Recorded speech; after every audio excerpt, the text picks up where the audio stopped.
दिव्य भगवान श्री गौरहरिर अमृतमयी कथार वर्णन श्रवण करছি। गौर कथाके अमृतेर कथा বলা হয়েছে, अमृतमयी कथा কি বলা হয়েছে? জোরে বলো, অমৃত কথা। তার জন্যই চৈতন্যের চরিত্রকে অমৃত বলা হয়েছে, চৈতন্য চরিতামৃত। কি বলছে? চৈতন্য চরিতামৃত। চৈতন্যের চরিত্র হলো অমৃতের সদৃশ। ভাগবত মহাপুরাণ তাকেও অমৃতের সদৃশ বলা হয়েছে। নিগম কল্পতরুর গলিতম ফলম সুখমুখাদ অমৃত দ্রব সংযুক্ত, অমৃতের সমান। আর চৈতন্যের চরিত্র বলে চৈতন্যের চরিত্র হলো অমৃতের সমান। কৃষ্ণ কথা আর গৌর কথার মধ্যে কোনো ভেদ নেই। প্রেম সে বলো। কৃষ্ণ কথা প্রেম শেখায়, কৃষ্ণ কথা গোবিন্দের সঙ্গে প্রেম শেখায়। গোবিন্দের সঙ্গে প্রেম কিভাবে করতে হয় এটা কৃষ্ণ কথা শেখায়। আর প্রেমকে জীবন্তভাবে আচরণ কি করে করা উচিত সেটা গৌর কথা শেখায়। মহাপ্রভুর আমরা কালকে বাল্যলীলা হইতে বিবাহ লীলা পর্যন্ত বর্ণন শ্রবণ করলাম। ভগবতী লক্ষ্মী প্রিয়ার সঙ্গে মহাপ্রভুর দিব্য বিবাহ হয়েছে। তৎপশ্চাৎ শ্রী গৌরহরি বঙ্গদেশে গমন করলেন। কোথায় গেলেন? হ্যাঁ, বঙ্গদেশ। বঙ্গদেশ বলতে কোন বঙ্গদেশ? পূর্ববঙ্গ। কোন বঙ্গ? পূর্ববঙ্গ। খুব মন দিয়ে শুনবে। পূর্বকালে বঙ্গ একই ছিল, কিন্তু তার মধ্যে সেই বাংলাকে দুই ভাগ করে দেখা হতো। এক হলো পূর্ববঙ্গ, যেটাকে এখন বাংলাদেশ বলা হয়। কি বলা হয়? বাংলাদেশ। এক হলো পশ্চিমবঙ্গ। পূর্ববঙ্গের যারা বাঙালি তাদেরকে অনেক জায়গায় বাঙাল বলা হয়। কি বলা হয়? হ্যাঁ, বাঙাল বলা হয় না। আর পশ্চিম বাংলায় যে বাঙালি আছে ওদেরকে আবার ঘটি বলে। কি বলে? হ্যাঁ, ঘটি বলে। কিন্তু প্রেম সে বলো। আমিও আগে জানতাম না, আমি বাংলায় ঘুরতে ঘুরতে এসব জিনিসগুলো বুঝতে পেরেছি, জানতে পেরেছি। বাঙালিদের মধ্যে অনেক ক্যাটাগরি আছে। প্রেম সে বলো। হ্যাঁ, আমি যেরকম মণিপুরীদের মধ্যে আগে জানতাম মণিপুরে শুধু মণিপুরী হয়। ইদানিং মণিপুরের মধ্যে একটি বিশাল বড় ঝামেলা লেগে আছে না, তখন জানতে পারলাম যে মণিপুরের মধ্যে আবার দুইটা ওখানে ইয়ে আছে, কমিউনিটি আছে, একটা কুকি আর একটা মৈতেই। হ্যাঁ, তা এরকম প্রত্যেক স্টেটের মধ্যে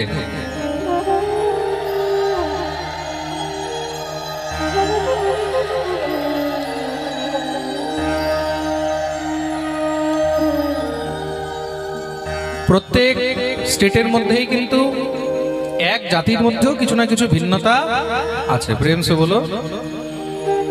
অনেক সময় কি হয়, পূর্ববঙ্গের লোক পশ্চিম বাংলার লোকদেরকে তাদের কথা শুনে হাসে, ওদের কথা শুনে হাসে। অনেক সময় পশ্চিম বাংলার লোক পূর্ব বাংলার লোকের কথা শুনে হাসে। যেরকম পূর্ববঙ্গের লোক যখন কথা বলবে তখন কথার মধ্যে বলে না যাইতাছো, খাইছো, এইভাবেই তো বলে। হ্যাঁ, ভুলিয়া গেছি।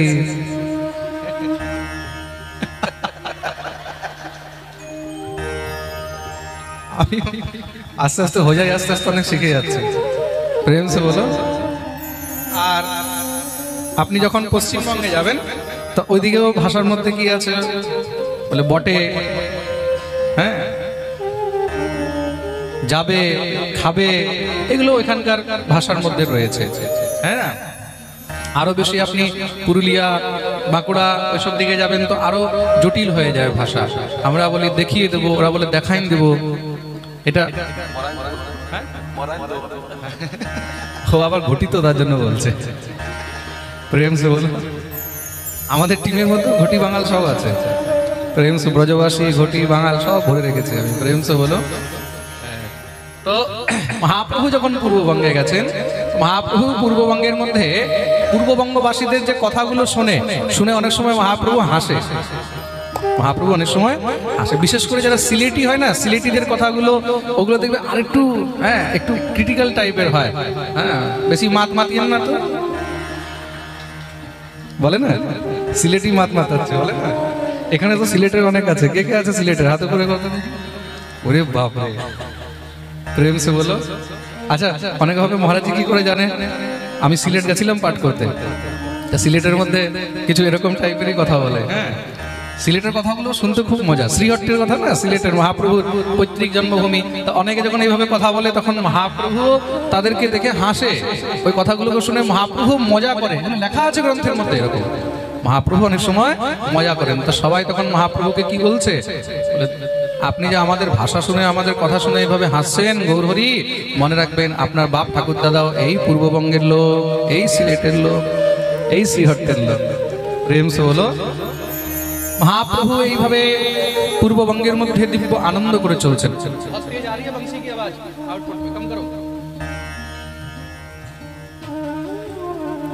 তো মহাপ্রভু সেখানে দিব্য আনন্দ করছেন, দীর্ঘ সময় হয়ে গেল। এদিকে কি হয়েছে, ভগবতী লক্ষ্মী প্রিয়া গৌরের বিরহ আর সহ্য করতে পারছেন না। কদাচিৎ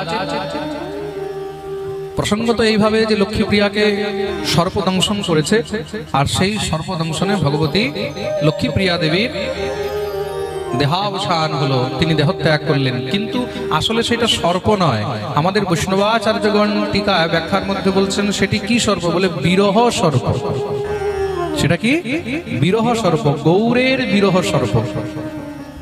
আসলে ভগবতী লক্ষ্মী প্রিয়া দেবী হলেন গৌরগত প্রাণ। লক্ষ্মীপ্রিয়া দেবী গৌরগত প্রাণ। যারা কৃষ্ণগত প্রাণ তারা কৃষ্ণ ছাড়া আর কিচ্ছু বোঝে না।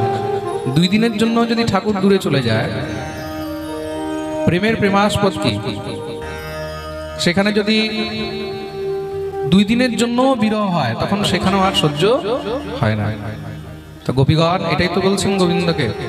ঠাকুর যখন বলছে পরশু গমনম, তবে আমি পরশু দিন ফিরে আসবো, গোপীগণ বলছে তুমি তো বলছো পরশু, কিন্তু তোমার পরশু আমাদের জন্য তো যুগ হয়ে যাবে, আমাদের জন্য যুগ হয়ে যাবে। কেন? কৃষ্ণ ছাড়া তো আমরা কিছুই বুঝি না, তোমাকে ছাড়া আমরা কিছুই বুঝি না। সকাল হয় গোপীদের গোবিন্দকে দেখে। দেখুন, গোবিন্দের সঙ্গে গোপীদের যে সম্বন্ধ, এই সম্বন্ধ কিন্তু দৈহিক নয়। খুব মন দিয়ে শুনবে, এই জিনিসটা বুঝতে হবে। সম্বন্ধ দৈহিক নয়। প্রেমের জন্য, ভালোবাসার জন্য, প্রীতির জন্য শরীরের কোনো প্রয়োজন নেই। দেহ ছাড়াও কিন্তু প্রীতি হয়। প্রেমের নিকটতার জন্য দেহের প্রয়োজন অবশ্যই রয়েছে। দেহ ছাড়া প্রেমের নিকটতা হয় না। যখন প্রেম উৎপন্ন হয়, প্রেম উৎপন্ন হলে তখন সহজ ভাব মনের মধ্যে, সহজ রতি আসে।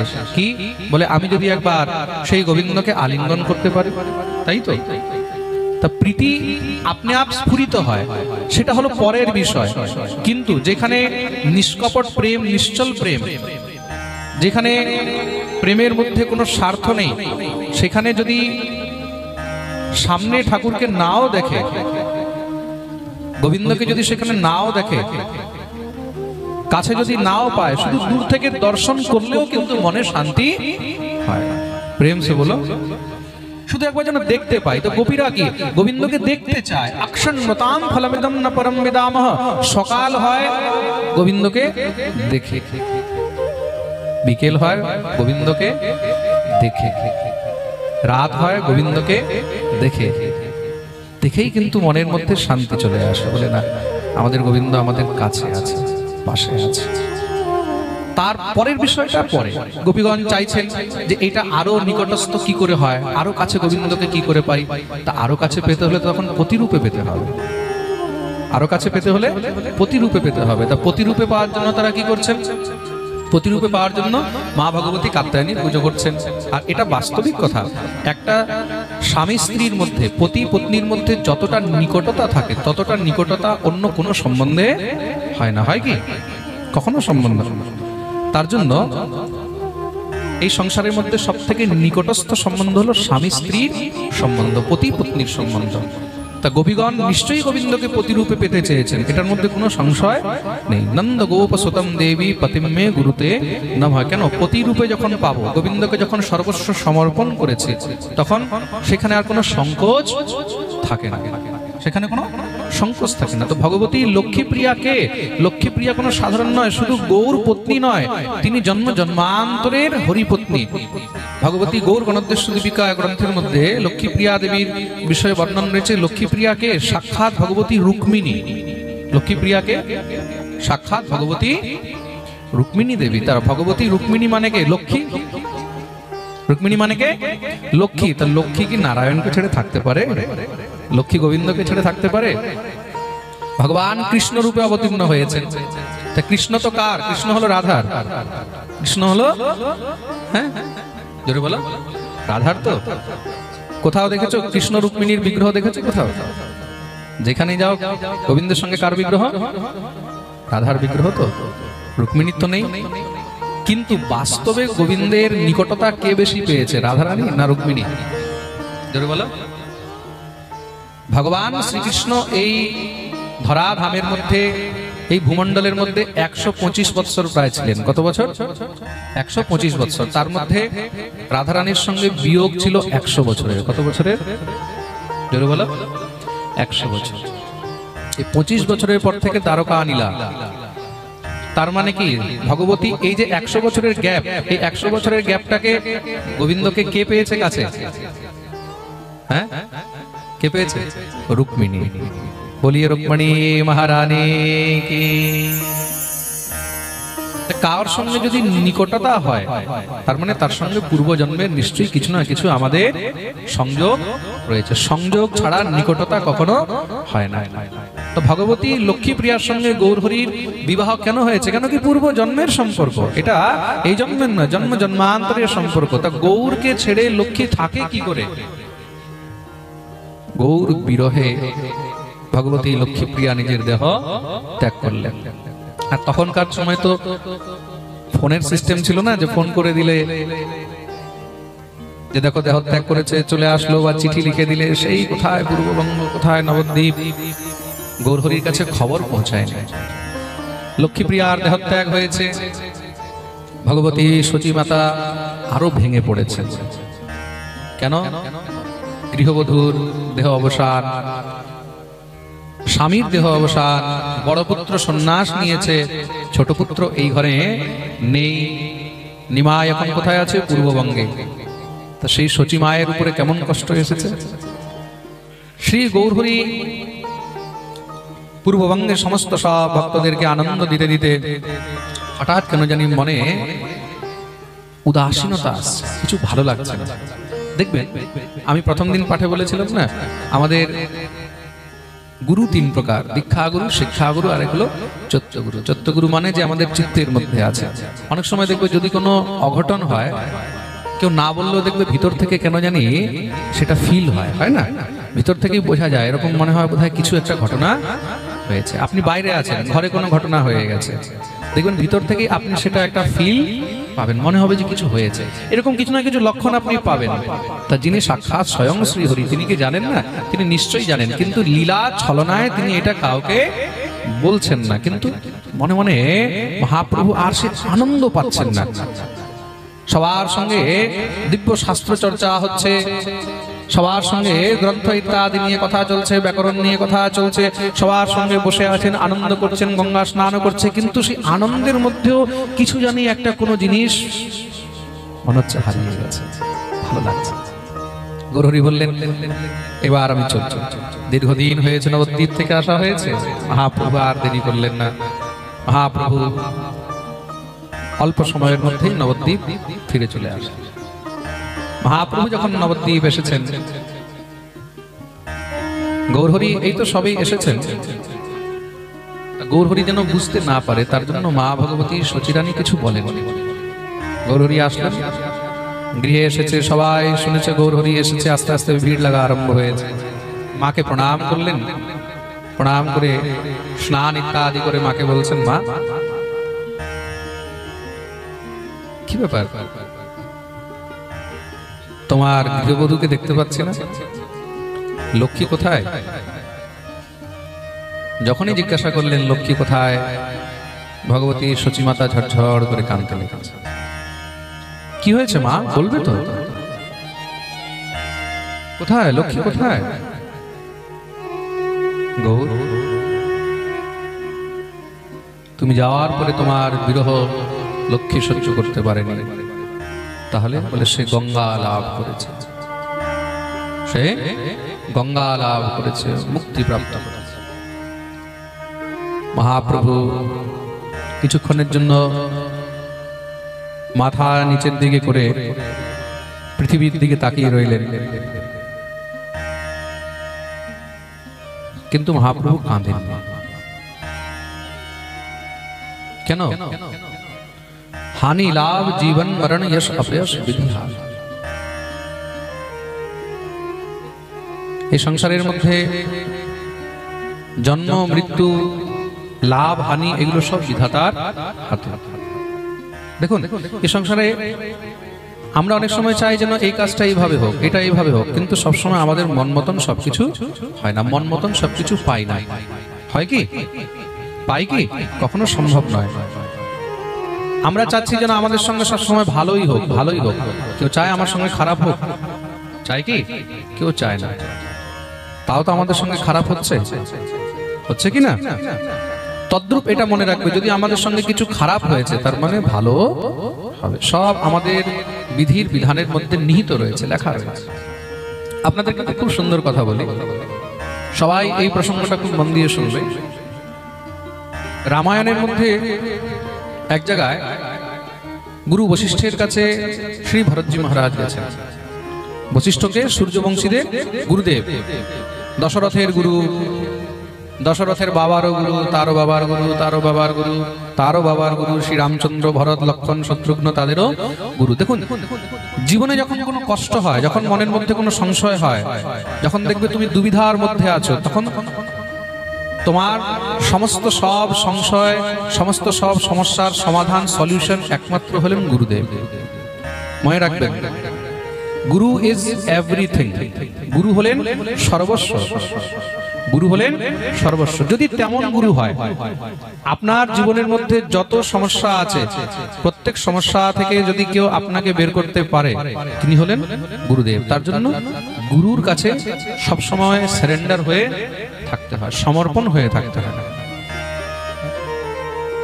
খুব মন দিয়ে শুনবেন, জীবনে আমাদের যত মনের মধ্যে প্রশ্ন আছে, যত জিজ্ঞাসা আছে, সেগুলো যদি সমাধান করতে পারেন তিনি হলেন গুরুদেব। তার জন্য গুরুর সম্মুখে আপনার অনেক মনোবাঞ্ছিত বস্তু এই সংসারে, মনের অনেক জিজ্ঞাসা হয়তো কেউ ফুলফিল না করতে পারলো, কিন্তু গুরু নিশ্চয়ই করতে পারবে।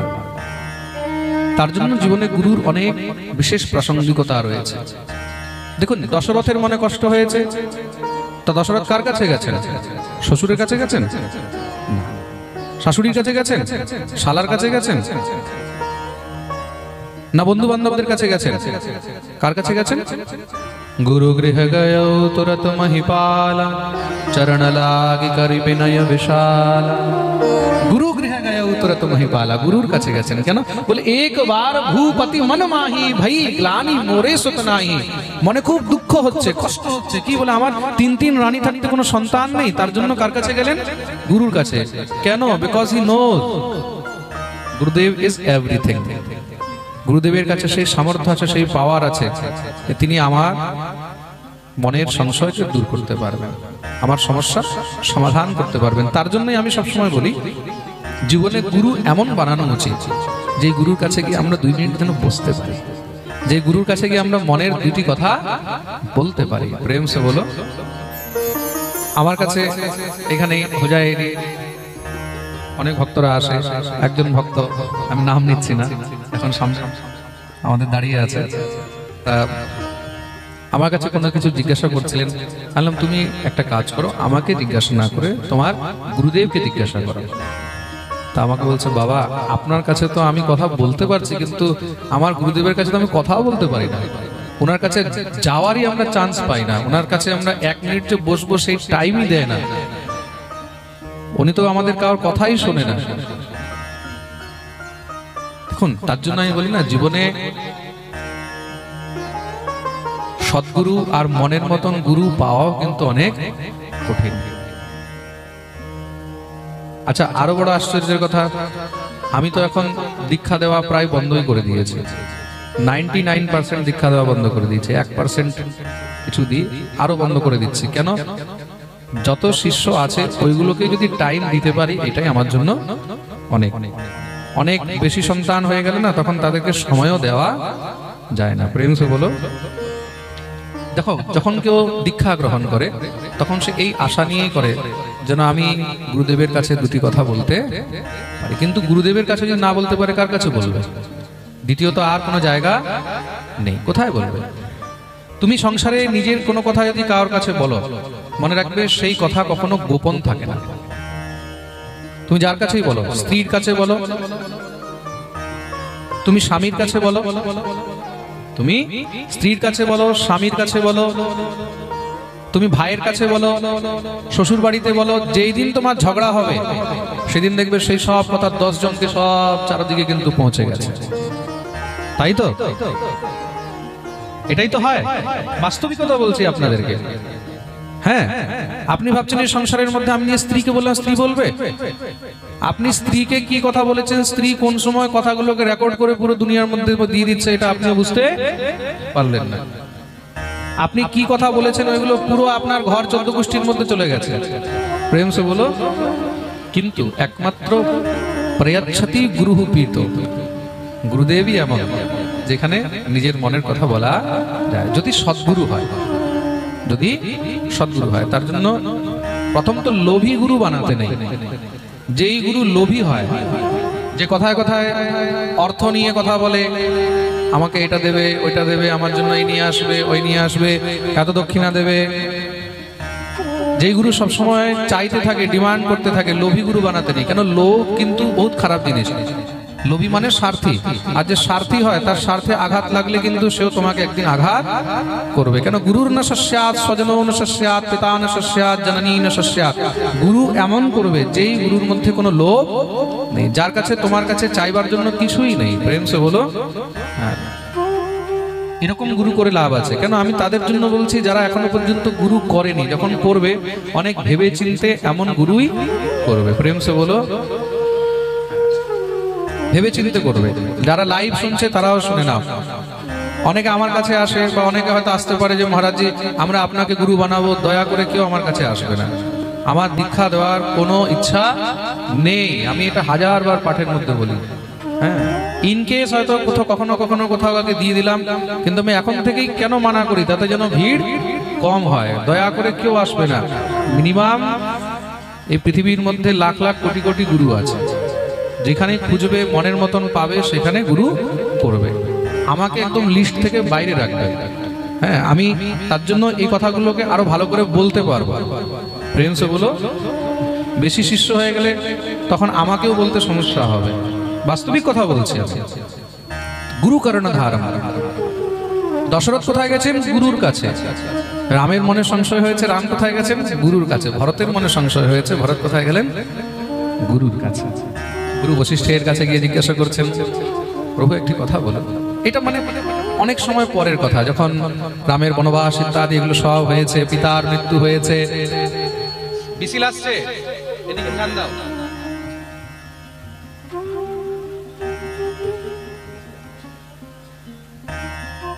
যখন রামের বনবাস ইত্যাদি হয়ে গেছে, দশরথের মৃত্যু ইত্যাদি সব হয়ে গেছে, তখন গিয়ে ভরত গুরুদেবের কাছে গিয়ে একদিন চরণে বসে কাঁদছে। বশিষ্ঠ ভরতকে উঠিয়েছিল, বৎস কি হয়েছে, তুমি কাঁদছো কেন ভরত? গুরুদেব, আমার মনে একটি সংশয় আছে। বশিষ্ঠ মুনি বললেন, বলো। গুরুদেব, মনের সংশয় গুরু ছাড়া আর কে সমাধান করবে? আপনাকে ছাড়া আর কোথায় যাব? গুরুদেব বললেন, তুমি একদম নিশ্চিন্ত হয়ে, নিঃসংকোচ হয়ে বলো। দেখো, এই হলো গুরু, যেখানে গুরুদেব একদম পুরো উদার হৃদয় খুলে বলে দিচ্ছেন, তোমাকে যা বলার একদম নিশ্চিন্ত হয়ে বলো। আই এম হিয়ার, আমি আছি বলছেন গুরুদেব। একটা কথা বলুন, প্রভু শ্রী রামের বিবাহ আপনি তো নিজেই শুভ তিথি, শুভ মুহূর্ত, সব থেকে উত্তম সময় দেখে দিয়েছেন। রামচন্দ্রের বিবাহ মুহূর্ত কে দেখেছেন? বশিষ্ঠ মুনি। বশিষ্ঠকে ব্রহ্মার পুত্র, সূর্যবংশীদের গুরুদেব। বলে, হ্যাঁ। কোন দিন? মার্গশীর্ষ মাস শুক্লপক্ষ পঞ্চমী তিথি। ওই দিনকে বিবাহ পঞ্চমী বলা হয়। কি বলা হয়? জোরে বলো। বিবাহ পঞ্চমী। মার্গশীর্ষ মাস মানে অগ্রহায়ণ মাসের শুক্লপক্ষের পঞ্চমী তিথি। ওই দিন শ্রী রামচন্দ্রের বিবাহ হয়েছে। ওই দিন, সেই দিনটা অনেক শুভ দিন, সেই দিনটা অনেক শুভ দিন। ভগবান গীতার মধ্যে বলছেন মাসানাম মার্গশীর্ষহম, 12 মাসের মধ্যে আমি হলাম অগ্রহায়ণ মাস, মানে মার্গশীর্ষ। আপনাদেরকে যদি কেউ জিজ্ঞাসা করে 12 মাসের মধ্যে ভগবান কোন মাস, বলতে পারবে এবার? হ্যাঁ, অগ্রহায়ণ মাস, কার্তিক নয় কিন্তু। কোন মাস? অগ্রহায়ণ মাস হলো গোবিন্দের স্বরূপ, সাক্ষাৎ বিষ্ণু রূপ। প্রেম সে বলো। আর তার মধ্যে শুক্লপক্ষ পঞ্চমী তিথি, এটা অনেক অত্যন্ত উত্তম দিন। সেই দিন শ্রী রামচন্দ্রের বিবাহ ঠিক করা হয়েছে। আর সেই দিনই আমাদের বৃন্দাবনে বাঁকে বিহারী ভগবান প্রকট হয়েছেন। আমাদের বৃন্দাবনে বাঁকে বিহারী ভগবান সেই দিনই প্রকট হয়েছেন নিধুবন থেকে। তার জন্য ওই দিনটাকে বিহার পঞ্চমীও বলা হয়। কি বলা হয়? হ্যাঁ, বিহার পঞ্চমী। আর ওই দিনে আরেকটিও জিনিস হয়েছে, কি জানো? ওই অগ্রহায়ণ মাস শুক্লপক্ষের পঞ্চমী তিথিতে গোবিন্দ বল্লভ শাস্ত্রীরও জন্ম হয়েছে।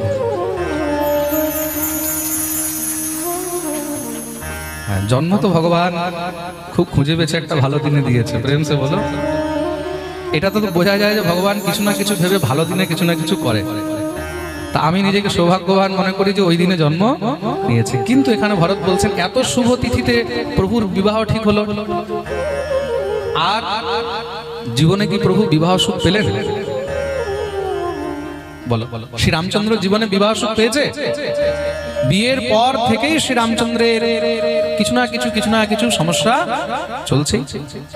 স্ত্রীকে নিয়ে বনবাস গেলেন, বনের মধ্যে স্ত্রী হরণ হলো, যার জন্য এত বড় যুদ্ধ হলো। তার পরবর্তীকালে যখন আবার অযোধ্যায় ফিরে আসলেন, ধোবী নিন্দা করলো, সেই নিন্দায় তারপরে আবার মা জগজ্জননী সীতাকে বনবাস দিতে হলো। তার জীবনে বিবাহ সুখ আসলো কোথায়, পেলেন কোথায়? এত শুভ তিথি দেখে, শুভ মুহূর্ত দেখে বিবাহ দেওয়া হলো, তাও শ্রী রামচন্দ্রের জীবনে তিনি বৈবাহিক সুখ পেলেন। দ্বিতীয়, প্রভুর রাজ্য অভিষেকের মুহূর্ত আপনি দেখেছেন, তাই তো? রামের যে রাজ্য অভিষেক হবে মুহূর্ত দেখলেন, কি মুহূর্ত? একদম উত্তম মুহূর্ত, শ্রেষ্ঠ মুহূর্ত দেখা হয়েছে। কিন্তু রামের রাজ্য সুখে হয়েছে? প্রভু শ্রী রাম সুখে রাজ্য ভোগ করতে পেরেছেন? বনে যেতে হলো, এত কষ্ট করতে হলো, তারপরেও যখন তিনি রাজগদ্দি পেয়েছেন, রাজগদ্দি পাওয়ার পরেও তিনি স্ত্রীকে হারিয়ে বসেছেন। জীবনে কত সংঘর্ষ হয়েছে। তো প্রভু এইগুলো কি আটকানো যেত না? এইগুলোকে কি কোনো রাস্তা দিয়ে, কোনো পথ দিয়ে বা কোনো ভাবে কি এইগুলোকে দূরে করা যেত না? বশিষ্ঠ মুনিও কাঁদতে লেগেছে।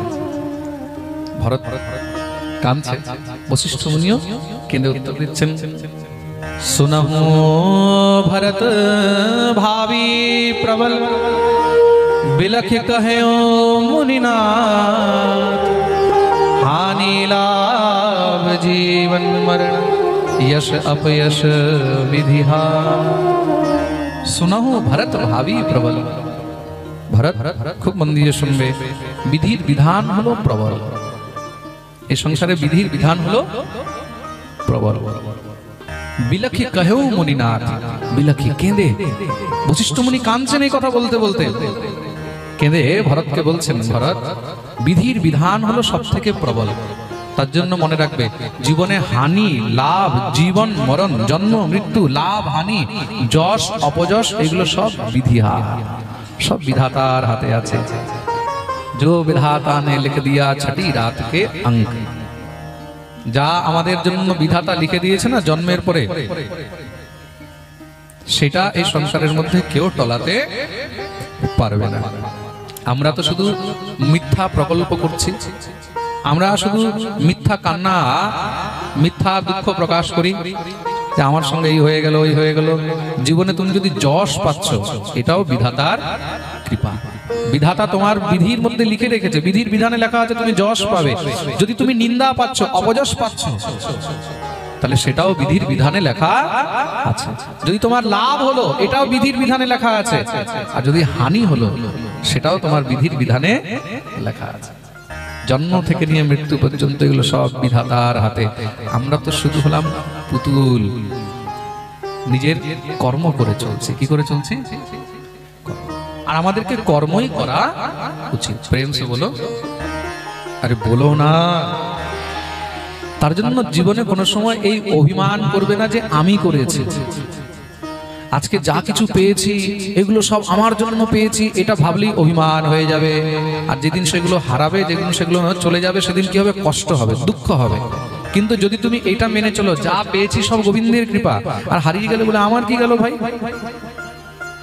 হারিয়ে গেলে আমার কি এলো? হ্যাঁ, না আমি কিছু পেয়েছি, না আমি কিছু হারাবো। কেন? বলে খালি হাত আয়ে থে হাম और খালি হাত যায়। আমরা সব খালি হাত এসেছি, তাই তো? সঙ্গে কিছু নিয়ে এসেছি? আচ্ছা, নিজের সঙ্গে কে কে টাকা পয়সা সোনা গয়না নিয়ে এসেছে, এমন কেউ আছে? সত্যি করে বলবে, মায়ের পেট থেকে কেউ টাকা পয়সা সোনা গয়না নিয়ে এসেছো? আর যাওয়ার সময় নিয়ে যেতে পারবে? হ্যাঁ, না কিছু নিয়ে এসেছি, না কিছু নিয়ে যাবো। এই সংসারের মধ্যেই এসে সব জড়িয়েছে, সব মায়াকে এখানে জড়ালাম, ওগুলোকে এখানে সঞ্চয় করলাম, একত্র করলাম, আর যাওয়ার সময় সব ছেড়ে দিয়ে চলে যেতে হবে।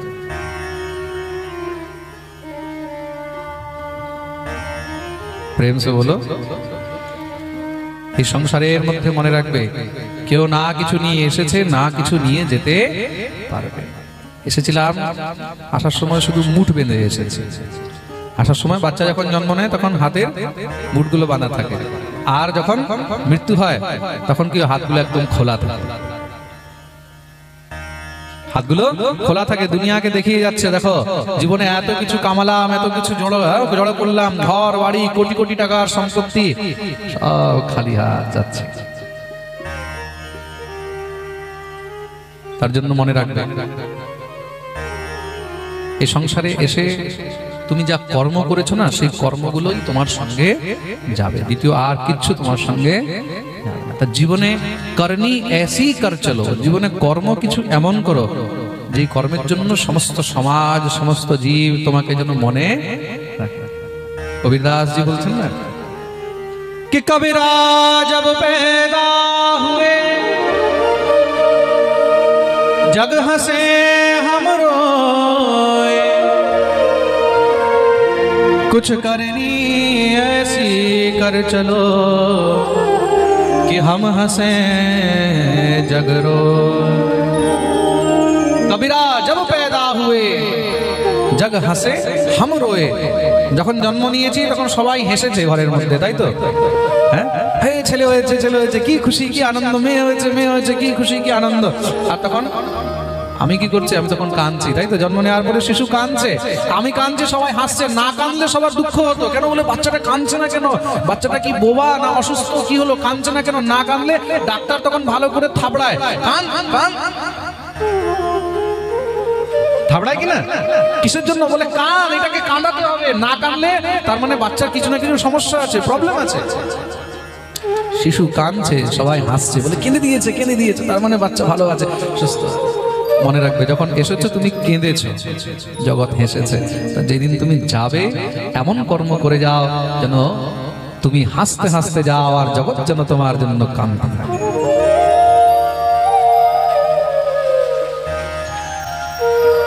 कुछ करनी ऐसी कर चलो हम हंसे जग।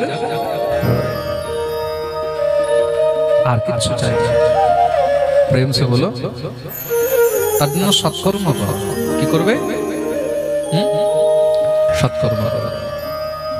বলিয়ে ভক্তবৎসল ভগবান কি। তার জন্য জগতের জন্য কেঁদে কোনো লাভ, যদি কাঁদতে হয় গোবিন্দের জন্য কাঁদো। নিজের কর্ম করে চলো, সব দায়িত্ব মনে করে কর্ম করে চলো। এগুলো আমার দায়িত্ব। জীবনে যখন দায়িত্ব মনে করবে তখন আর কোনো দুঃখ থাকবে না। একজন প্রশ্ন করছে, মহারাজ ছেলে পেলে সেবা না করলে তখন কত মনে দুঃখ হয়, কষ্ট হয়। আমার ছেলে আছে কিন্তু কোনো দেখে না, সেবা করে না। তাদেরকে বোঝা উচিত। এই প্রশ্নই কিন্তু একবার ভগবানকে অর্জুনও করেছিলেন। সন্তান যদি মাতা পিতাকে না দেখে তখন মাতা পিতার তো কষ্ট হয়। ভগবান বললেন একমাত্র সেই মাতা পিতাকেই কষ্ট হয় যারা স্বার্থী, যারা স্বার্থী। সন্তানকে যখন পালন পোষণ করো তখন কিসের জন্য পালন পোষণ করো? স্বার্থের জন্য না ভালোবেসে? তোরে বলো। হ্যাঁ, মনে রাখবে, যদি ভালোবেসে তুমি তাকে পালন পোষণ করেছো, তাহলে যেখানে প্রেম আছে, যেখানে প্রীতি আছে, ভালোবাসা আছে, সেখানে কখনো দুঃখ হয় না। কারণ সেখানে প্রতিফলের আশা হয় না, সেখানে দায়িত্ব হয়, কর্তব্য হয়, যে তাকে পালন পোষণ করতে হবে, পালন পোষণ করে দিয়েছি। পাখি বাচ্চাকে খাওয়ায়, খাওয়ায় কি না? হ্যাঁ, খাওয়ায় কি না? বাচ্চাকে খাওয়ায় তো, খেয়ে মানুষ করে, বড় হয়ে যায়, পাখি ঠেলে ফেলে দেয়, যা তুইও এবার পড়। পাখি আশা করে যে এ আমাকে খাওয়াবে, আশা করে, তার জন্য তার মনে কোনো দুঃখ হয় না। তা যেদিন তুমি মনে করবে যে আমি দায়িত্ব পালন করেছি, সেদিন সন্তান যদি তোমাকে নাও দেখে, তোমার মনে কোনো কষ্ট হবে না। কিন্তু যখন তুমি স্বার্থের জন্য সন্তানকে পালন পোষণ করছো, এ বড় হবে, তারপরে আমাকে দেখবে, আমার জন্য এই করবে, সেই করবে, আর পরে যদি সে না করে, তখন কি হবে? তখন মনে কষ্ট হবে। তার যেখানে সন্তানের পালন পোষণের মধ্যে স্বার্থ আছে, সেখানে যখন তুমি তার পরিণতি পাবে না, তখন কি হবে? মনে কষ্ট হবে। কিন্তু যখন তুমি দায়িত্ব মনে করে করবে, তখন আর কোনো কষ্ট হবে না। বলে আমার কাজ আমি করে দিয়েছি, এবার তার কাজ সে করুক চাহে না করুক। প্রেম সে বলো। তার জন্যই তো বলছে না, জগৎ কে রঙ্গ क्या देखूं तेरा दीदार काफी।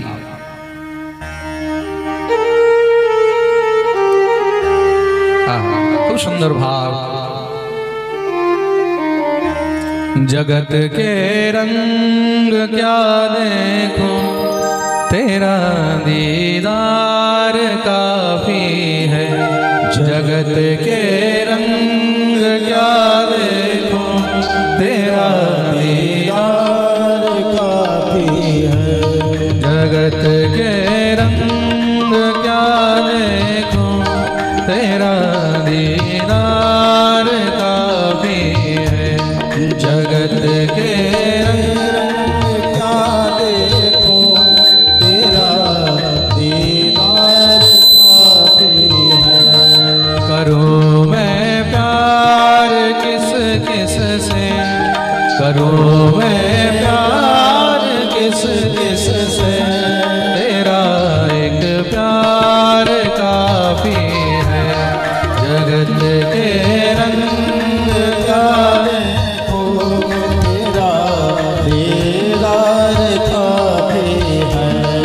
সবাই যেন হাত তুলে তালি সেবা হরি বল।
कहाँ जाके सुनो अनहद, कहाँ जाके सुनो अनहद, तेरा झनकार काफी है, जगत के रंग क्या देखो, तेरा दीदार काफी है, जगत के रंग क्या देखो, तेरा दीदार काफी है। हरि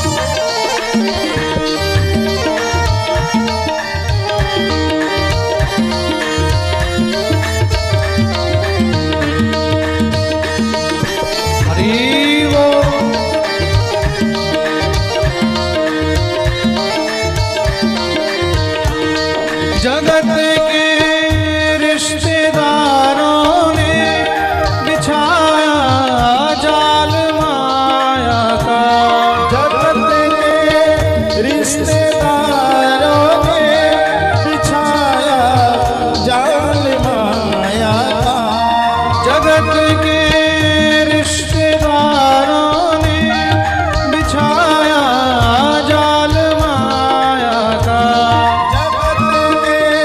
सवाई मिलेगा ही में।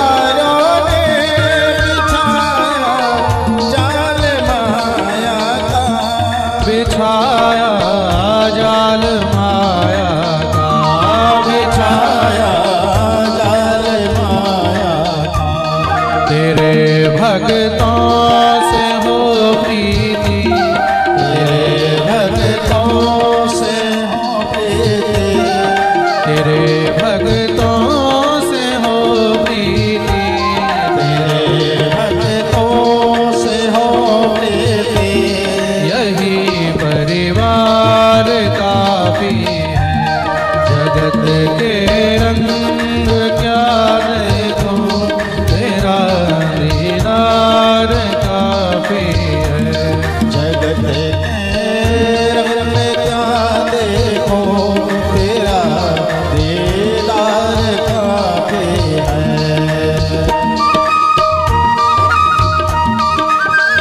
दोनों हाथ दिए ताली से।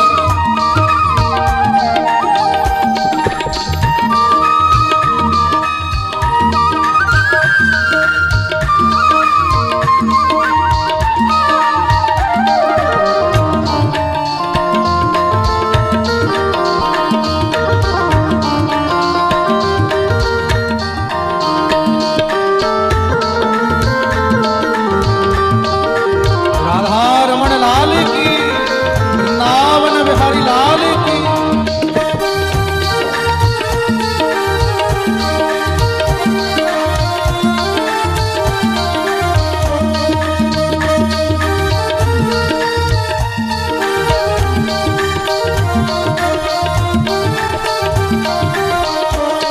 जगत की झूठी रोशनी से है आंखें भर गई मेरी, जगत की झूठी रोशनी से है आंखें भर गई मेरी, जगत की झूठी रोशनी से है आंखें भर गई मेरी, जगत की झूठी रोशनी से है आंखें भर गई मेरी, है आंखें भर गई मेरी।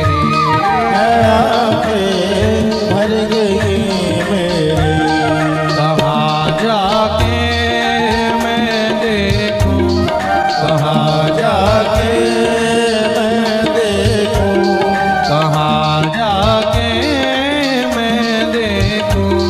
कहाँ जाते मैं देखूं। तेरा दर्शन ही काफी है, तेरा दर्शन ही काफी है। जगत के रंग क्या देखूं, तेरा दीदार काफी है।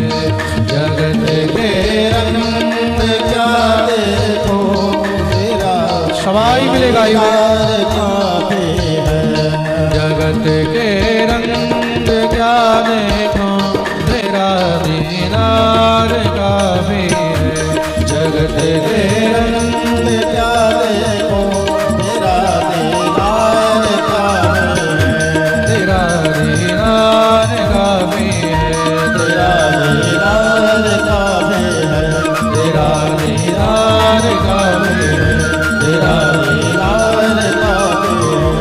तेरा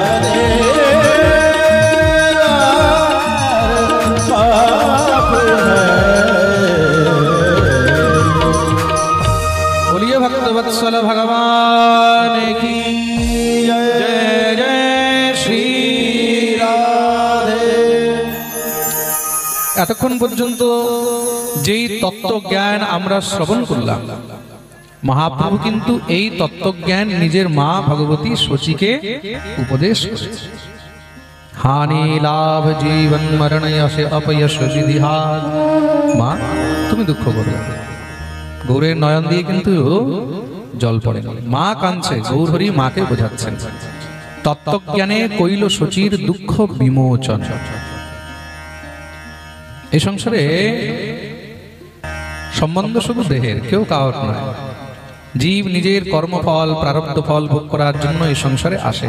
কশ্যকে পতিপুত্রাদ্য মোহ এব হি কারণম। কে কার পিতা, কে কার পতি, কে কার সন্তান, মোহ এব হি কারণম। একমাত্র বন্ধনের মূল কারণ হলো মোহ। বন্ধনের মূল কারণ কি? মোহ। যেখানে মোহ নেই সেখানে বন্ধনও নেই। খুব বিস্তারে মাকে বুঝিয়েছেন। মায়ের শোক শান্ত হলো, কিন্তু মা তো মা, যতই কিছু হোক পুত্রের জন্য তো চিন্তা সবসময় লেগেই থাকে। তার জন্য মা মনে মনে ভাবে যে গৌরের কি হবে, আজ নয় কাল আমি তো চলে যাব, আমার তো দেহত্যাগ হবে, বয়স হয়েছে। হ্যাঁ, প্রত্যেক মারা কি ভাবে, এটাই তো ভাবে আমার পরে ছেলেকে কে দেখবে। তো ছেলের জন্য খুব চিন্তা হয়, তার জন্য ছেলেকে ধরে বিয়ে দেয়। আর বিয়ের পরে তারপরে আবার ওই মাই অনেক সময় বলে এর থেকে বিয়ে না দিলেই বেশি ভালো ছিল। প্রেম সে বলো, বিয়ে দেওয়ার আগে কি করে বিয়েটা দিই, কি করে বিয়েটা দিই, তারপরে বিয়ে দেওয়ার পরে বলে এর থেকে না দেওয়াই বেশি ভালো ছিল। কেন আগে আমার একটু একটু কথা শুনতো, এখন তো একদমই শোনে না। ছেলে তো এখন বইয়ের হয়ে গেছে। প্রেম সে বলো, ঘরে ঘরে মাদের বেশিরভাগ সমস্যা এটাই, ছেলে এখন বইয়ের হয়ে গেছে। ভাই বইয়ের হবে না, তুমি বইয়ের জন্য ছেলেকে দিয়ে দিয়েছো। বিবাহের পরে পুত্র কাকে দেওয়া হয়? হ্যাঁ, বধূকে অর্পণ করা হয়। তো যেরকম কন্যার পিতা নিজের কন্যা বরকে দান করে, কন্যা বরকে দান করা হয়, তদ্রূপ মা কি করে? মাও নিজের পুত্র বধূকে অর্পণ করে। প্রথম বাক্য মা কি বলে? এটাই তো বলে, বলে এই পুত্র আজ থেকে তোকে দিলাম, তুই তার খেয়াল রাখবি। মা এটা বলে, তুই বউ এসেছিস কিন্তু জীবনভর আমি কিন্তু তার খেয়াল রাখবো, বলে। কি বলে? আজ থেকে তুই এর খেয়াল রাখবি। তা ভাই তুমি তার হাতে তুলে দিলে, আর কাল যদি সে তার কথা শোনে তাহলে দুঃখ কিসে? প্রেম সে বলো। দেখুন, এই সংসারের মধ্যে পুরুষের জন্য কিন্তু সব দিক দিয়েই সমস্যা। মায়ের কথা শুনলে তখন বউ বলবে খালি মায়ের কথা শুনে, খালি মায়ের কথা শুনে। বউয়ের কথা শুনলে তখন মা বলবে শুধু বউয়ের কথা শুনে। তা বেচারা যাবে কোথায়? তার জন্য পুরুষকে তটস্থ থেকে সবাইকে নিয়েই চলতে হয়। প্রেম সে বলো। সংসারে থাকলে তখন তোমাকে অনেক রকমের কথা শুনতে হবে, আর ওইগুলোকে নিয়ে তোমাকে সংসার বহন করতে হবে। ঘাড়ে যখন তুমি বোঝা নিয়েছো, তোমাকে বোঝা নিয়ে চলতেই হবে। প্রেম সে বলো। এই প্রকার মায়ের মনে তো ইচ্ছা হয় যে গৌরের কি হবে, গৌরকে কে দেখবে। কিন্তু ঠাকুরকে দেখার জন্য এই সংসারের মধ্যে কার প্রয়োজন রয়েছে? এইদিকে আস্তে আস্তে কিন্তু গৌরের ভক্ত সংখ্যা বেড়েই চলেছে। মহাপ্রভু এখন বিদ্যা বিলাস করেন। মন কি করে লাগবে? বিদ্যার্থীগণদেরকে, পড়ুয়াদেরকে তিনি পড়ান, সংস্কৃত ব্যাকরণ ইত্যাদি তিনি পড়াচ্ছেন, চারদিকে গৌরহরির নামও ছড়াচ্ছে। বিদ্যা বিলাসের সঙ্গে মহাপ্রভু দেখলেন সবাই ভাববে আমি যদি চুপচাপ থাকি, বেশি গম্ভীর থাকি, তাহলে সবাই ভাববে বোধহয় আস্তে আস্তে গৌর স্ত্রী বিয়োগে দুঃখী হয়ে গেছে। অনেকে হয় না, যদি একদম সাইলেন্ট হয়ে যায়, একদম চুপচাপ হয়ে যায়, সবাই ভাববে বোধহয় খুব দুঃখী হয়ে গেছে, হয়তো স্ত্রী মারা গেছে, সেই কারণে অত্যন্ত বিয়োগী হয়ে গেছে। তার জন্য মহাপ্রভু কি করছেন? নবদ্বীপ বিলাস করছেন। নবদ্বীপ বিলাস মহাপ্রভুর কিভাবে চলছে? সবাইকে নিয়ে খুব আনন্দ করেন মহাপ্রভু। নিমাই নদিয়া ঘুরে বেড়ায়, কখনো ঘুরতে ঘুরতে কোনো ভক্তের ঘরে চলে যায়, কোনো গোয়ালার ঘরে চলে গেল, গোয়ালার ঘরে গিয়ে মহাপ্রভু বসে গেছে, এই তোর ঘরে দুধ, দই, ঘি, মাখন কি আছে সব বের করে নিয়ে আয়। এখন মহাপ্রভুর উপরে কোনো চাপ নেই তো, ঘরের মধ্যে শুধু একা মাই তো। ভগবতী লক্ষ্মী প্রিয়া তো দেহাবসান হয়ে গেছে, গঙ্গা প্রাপ্ত করেছেন, তা মহাপ্রভু নিজের জীবনকে এখন একটু আনন্দ বিলাসে সবাইকে নিয়ে কাটাচ্ছেন। তো কোনো সময় কোনো গোয়ালার ঘরে চলে যায়, কোনো গোপের ঘরে চলে যায়, তোর ঘরে দুধ, ঘি, মাখন কি আছে সব বের করে নিয়ে আয়। গোয়ালা বলছে দুধ, ঘি, মাখন দিয়ে তুমি কি করবে? গৌরহরি বলছে জানিস না, আমি হলাম বৃন্দাবনের গোপ, আমি হলাম বৃন্দাবনের গোপ, বৃন্দাবনের গোয়ালা। এই দুধ, দই, ঘি, মাখন এগুলো আমাকে অত্যন্ত প্রিয়। তুই রোজ দুধ, দই, ঘি, মাখন এগুলোকে বিক্রি করতে যাস আর গোবিন্দকে ভোগ দিস। রোজ তোর মনে হয় যদি গোবিন্দকে আমি খাওয়াতে পারতাম, মনে হয় কিনা বল? গোয়ালা তো শুনেই একদম থরথর কাঁপতে লেগে গেছে, শরীরে রোমাঞ্চ হয়ে গেছে। আমি মনে মনে এই কথা ভাবি, এটা নিমাই কি করে জানলো, গৌর কি করে? মহাপ্রভু বলছেন মুই তো সেই ব্রজের গোয়ালা, দে যা আছে আমায় খাওয়া, আমার জন্য নিয়ে আয়। সঙ্গে সঙ্গে গোপ দৌড়ে গেছে, নিয়ে এসে কাঁদতে কাঁদতে ঘরের মধ্যে যা দধি, দুগ্ধ, ঘৃত, মাখন ছিল সব নিয়ে নিমায়ের সামনে প্রস্তুত করে দিয়েছে। গৌরহরি বসে বসে খাচ্ছেন। আহা, মনে হচ্ছে সাক্ষাৎ বোধহয় আজ নদিয়া বিহারী নয়, গোকুল বিহারী বসে আছে। গোপ গোবিন্দকে খুব করে খাওয়ায়, মানে নিমাইকে খাওয়াচ্ছে। খেয়ে দিয়ে নিমাই বললেন আহা, খুব তৃপ্ত হলাম রে, তোর কত টাকা হয়েছে বল? গোয়ালা তো কাঁদতে লেগেছে। গৌরহরি, তোমার কাছে আমি কি নেব? তোমার কাছে কি কিছু পাওয়ার আছে? আমার এই বস্তু যে তুমি গ্রহণ করলে, এটাই আমার জন্য সব পাওনা। গৌরহরি বলছেন চিন্তা করিস না, তোর যা মূল্য হয় সেই সব মূল্য আমি দিয়ে দেবো। গোপ বুঝে গেছে যে নিমাই ছলনা করছেন। গোপ বললেন ঠিক আছে, তোমার যখন মন হয় তখন তুমি এসে দিয়ে দিও। গৌরহরি বললেন আচ্ছা তাই নাকি? পিঠের মধ্যে দুইটা থাপড়ি দিয়ে আচ্ছা ঠিক আছে আমি চললাম, যাও। গৌরহরি সেখান থেকে বেরিয়ে গেছেন। কোনদিন গৌরহরি, মহাপ্রভু কি করছেন? এই ছলনার মাধ্যমে নিজ সমস্ত পার্শ্বদ ভক্তদের মনের ইচ্ছা পূর্ণ করছেন। একদিন কি হয়েছে, মহাপ্রভু কোনো তাঁতির ঘরে চলে গেছে। তাঁতি হয় না, তাঁতি যারা তাঁতের কাপড় বানায়, তাঁতির ঘরে চলে গেছে। তার ঘরে গিয়ে বসে গেছে। নিমাই আসো আসো আসো, কি হয়েছে? অনেকদিন ধরে ভাবছি তোর ঘরে আসবো, তোর ঘরে আসবো। একটা কাজ করতো, আমার জন্য একটা ভালো দেখে তাঁতের কাপড় দে তো, একটা ভালো দেখে তাঁতের ধুতি দে। গৌর, হে গৌরহরি, তুমি আমাদের ঘরে তাঁতের ধুতি পরবে? কেন পরবো না? তোর মনে অনেক সময় হয় না? আহা, মনের কথা একমাত্র ঠাকুরই জানেন। এই সংসারের মধ্যে গোবিন্দকে ছাড়া মনের কথা আর কে জানে না? প্রেম সে বলো। গৌরহরি বললেন তুই তো সবসময় এটাই ভাবিস, তাই তো? কখন আমি এই ধুতি পরাতে পারবো, গোবিন্দকে কখন পরাতে পারবো? আমি তো সেই। সঙ্গে সঙ্গে সুন্দর একটি বস্ত্র নিয়ে গৌরহরিকে দিয়েছেন। মহাপ্রভু সেই ধুতিটা নিয়ে পরিধান করলেন। কত টাকা হয়েছে তোর বল? তাঁতি বলছে গৌরহরি, তোমার কাছে কি টাকা নেব? মহাপ্রভু বললেন কত হয়েছে বলবি তো? মহাপ্রভুর কাছে নেই এক ঢেলা। মহাপ্রভুর পকেটে নেই এক পয়সা, আর মহাপ্রভু যেখানেই যায় সেখানে বলে কত টাকা হয়েছে বল। তার জন্যই ভগবানকে রসিক বলা হয়েছে। কি বলা হয়েছে? রসিক। তার প্রত্যেক নীলার মধ্যে রস রয়েছে। পকেটে নেই এক পয়সা, পকেটে নেই এক ঢেলা, আর যেখানেই যায় সেখানে গিয়ে বলে বল তোর কত টাকা হয়েছে। তাঁতি বলছে গৌরহরি তোমার কাছে আমি কি চাইবো? বলে বল না কত হয়েছে। বলে তোমার যা মন হয় তুমি দিয়ে দাও। বলে এখনই দিতে হবে নাকি? বলে চিন্তা নেই, তুমি 10-15 দিন পরে, 1 মাস 2 মাস পরে দিয়ে দিও। যাও তো তুমি এখন করে। মহাপ্রভুর সঙ্গে বিনোদ চলছে। মহাপ্রভু আচ্ছা ঠিক আছে এদিকে আয়। কাছে আসতে মহাপ্রভু পিঠের মধ্যে 2টা থাবড় থাবড় করে দিয়ে বললেন যা যা যা, আনন্দ থাক। এই হলো গৌরের লীলা। কোনদিন কোনো গন্ধ বণিকের ঘরে চলে গেছে। বণিক হয় না, বণিক মানে ব্যবসায়ী। ব্যবসায়ীদেরকে বণিক বলে। কি বলে? বণিক শব্দের অর্থ ব্যবসায়ী। যারা ব্যবসা করে তাদেরকে বণিক বলে। এখানে হয়তো বণিক আছে কিনা জানি না। বণিক কে কে আছে? কোন কোন বণিক হ্যাঁ? বনিয়া কা বাচ্চা, যারা হাত উপর করো। আরে বাপ রে, বণিক গুলো দেখে তো খুশি হয়ে গেছে। প্রেম সে বলো। বণিক, সাহা, এদেরকে ব্যবসায়ী বলা হয়। কি বলা হয়? ব্যবসায়ী। যারা বিক্রয় করে, মানে বানিয়া। কি বলা হয়? বৈশ্য, বানিয়া। তো মহাপ্রভু একদিন এক গন্ধ বণিকের ঘরে চলে গেছে। বণিক আলাদা আলাদা হয় তো। যা গন্ধ বণিক মানে যারা সেন্ট টেন্ট বিক্রি করে, সেন্ট আতর টাতর বিক্রি করে, ওদেরকে বলা হয় গন্ধ বণিক। তো মহাপ্রভু এক গন্ধ বণিকের বাড়ি চলে গেছে। মহাপ্রভুকে দেখে সঙ্গে সঙ্গে আসন দিয়ে বসে দিচ্ছে। আরে নিমাই পণ্ডিত, আসো আসো আসো, গৌরহরি বসো। বলো বলো কি চাই?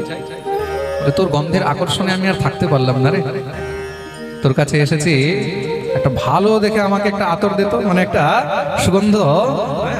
সুগন্ধিত তৈল দাও। মহাপ্রভুর কি প্রয়োজন? মহাপ্রভু বিশেষ করে তার কাছে কেন যাচ্ছেন? মহাপ্রভুকে প্রয়োজন কোনো বস্তুর নেই। মহাপ্রভু তো তার মনের ইচ্ছা পূর্ণ করতে যাচ্ছে, তাই নাকি গৌরহরি? আচ্ছা বলো কোনটা নেবে? বলে দেখ, যেটা সব থেকে ভালো লাগে তোর মনপ্লুত সেটা আমাকে দিয়ে। নানা রকমের গন্ধ নিয়ে এসেছে।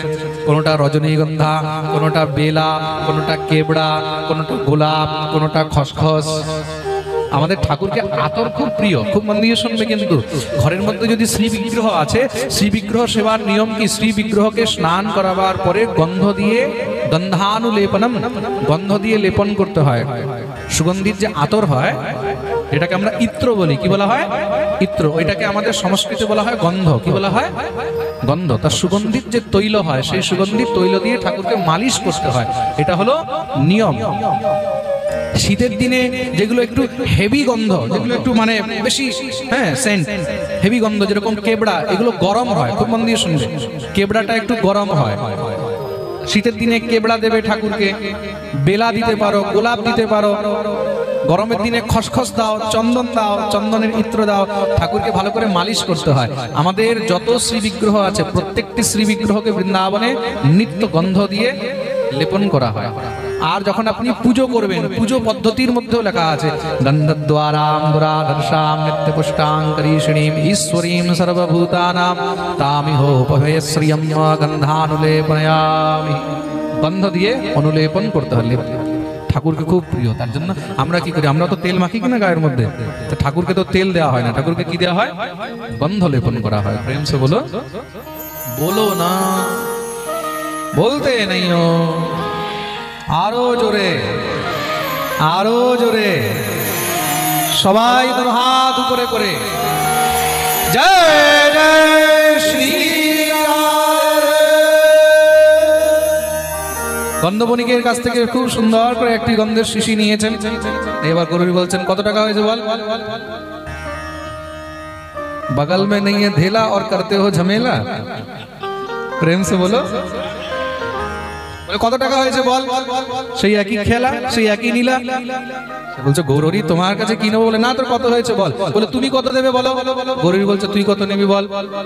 বলে ঠিক আছে ঠিক আছে, বুঝে গেছি, তোমার যখন মন হয় তুমি দিয়ে যাও। গৌরহরি বলছে আচ্ছা একটু পিঠটায় দিকে দেখা। আবার পিঠের মধ্যে 2 বার ধপড় ধপড় করে দিয়ে গৌরহরি যা আনন্দ করো। মহাপ্রভু যে আশীর্বাদ দিয়ে দিলেন, এই আশীর্বাদেই তোমার সংসারের সমস্ত সুখ রয়েছে। এর উপরে আর কি চাই? প্রেম সে বলো। একবার মহাপ্রভু এক শঙ্খ বণিকের কাছে চলে গেছে।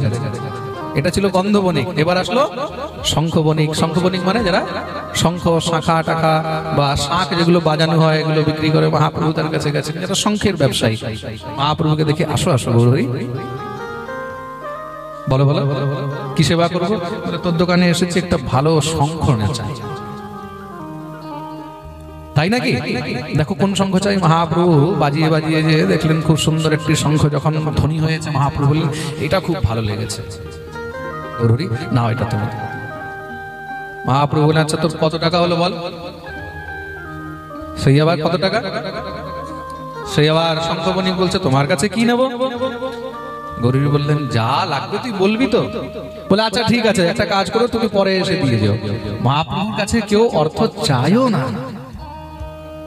মহাপ্রভুর কাছে কেউ অর্থ চাইও না। প্রেম সে বলো।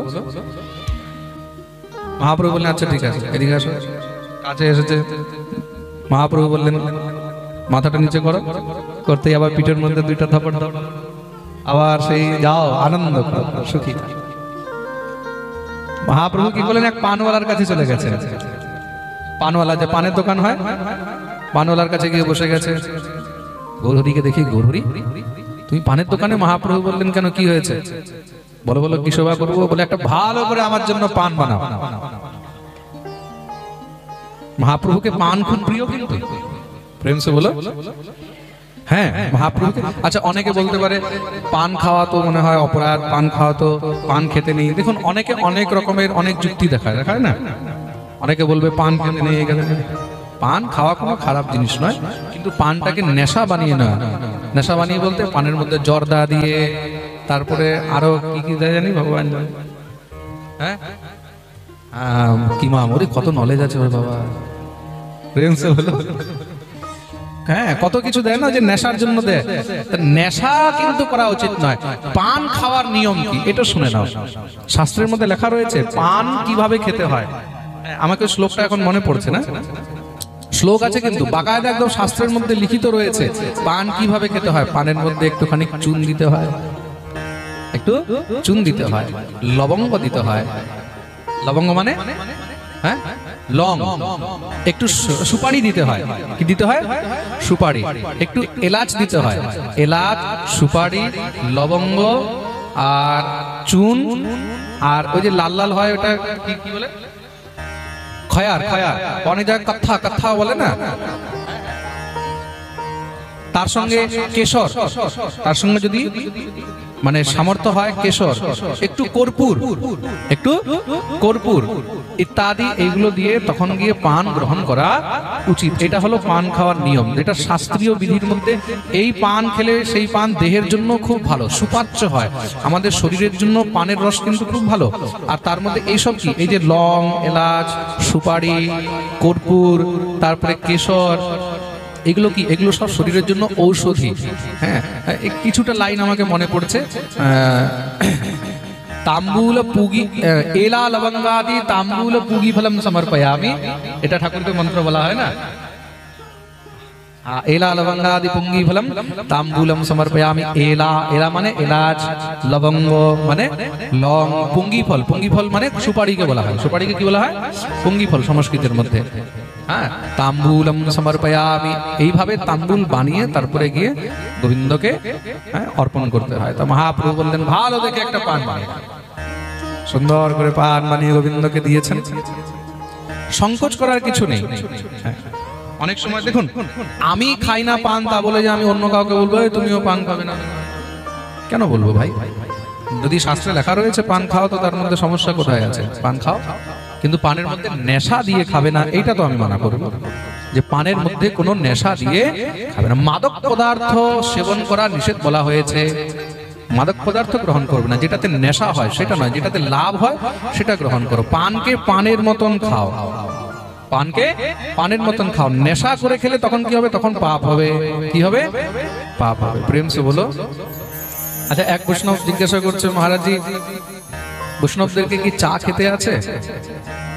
আচ্ছা কে কে জানতে চায়? হাত উপরে করো তো। কে কে জানতে চায় চা খেতে আছে কিনা?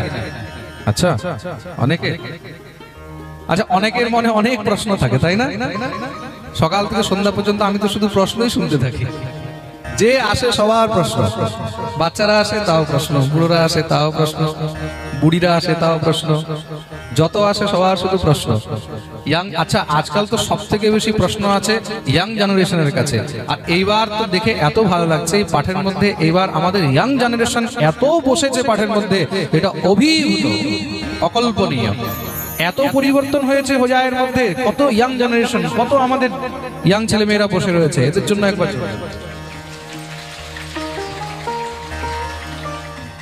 আমাকে আমাদের শ্রী গুরুদেব একটা কথা বলতেন। আমরা যখন বিদ্যালয়ে পড়তে যেতাম তো আমাদের ব্যাকরণের গুরুদেব একটা কথা বলতেন, যুবায়াম কর্ষতিহি, একজন যুবক আরেকজন যুবককে আকর্ষণ করতে পারে। তো আমাকে উনি বলতেন, তুমি যখন পাঠ করবে না তখন দেখবে তোমাকে দেখে আরো অনেক যুব প্রতিভা আকর্ষিত হবে। এটা বাস্তবিকতা। কোন বৃদ্ধ লোক যখন পাঠ করবে তখন দেখবে ওখানে বৃদ্ধদেরই বেশি ভিড় হয়। তাই যুবায়াম কর্ষতিহি, তা নিশ্চয়ই এটাও একটা কারণ হতে পারে। তা যুবা আমাদের সম্পত্তি।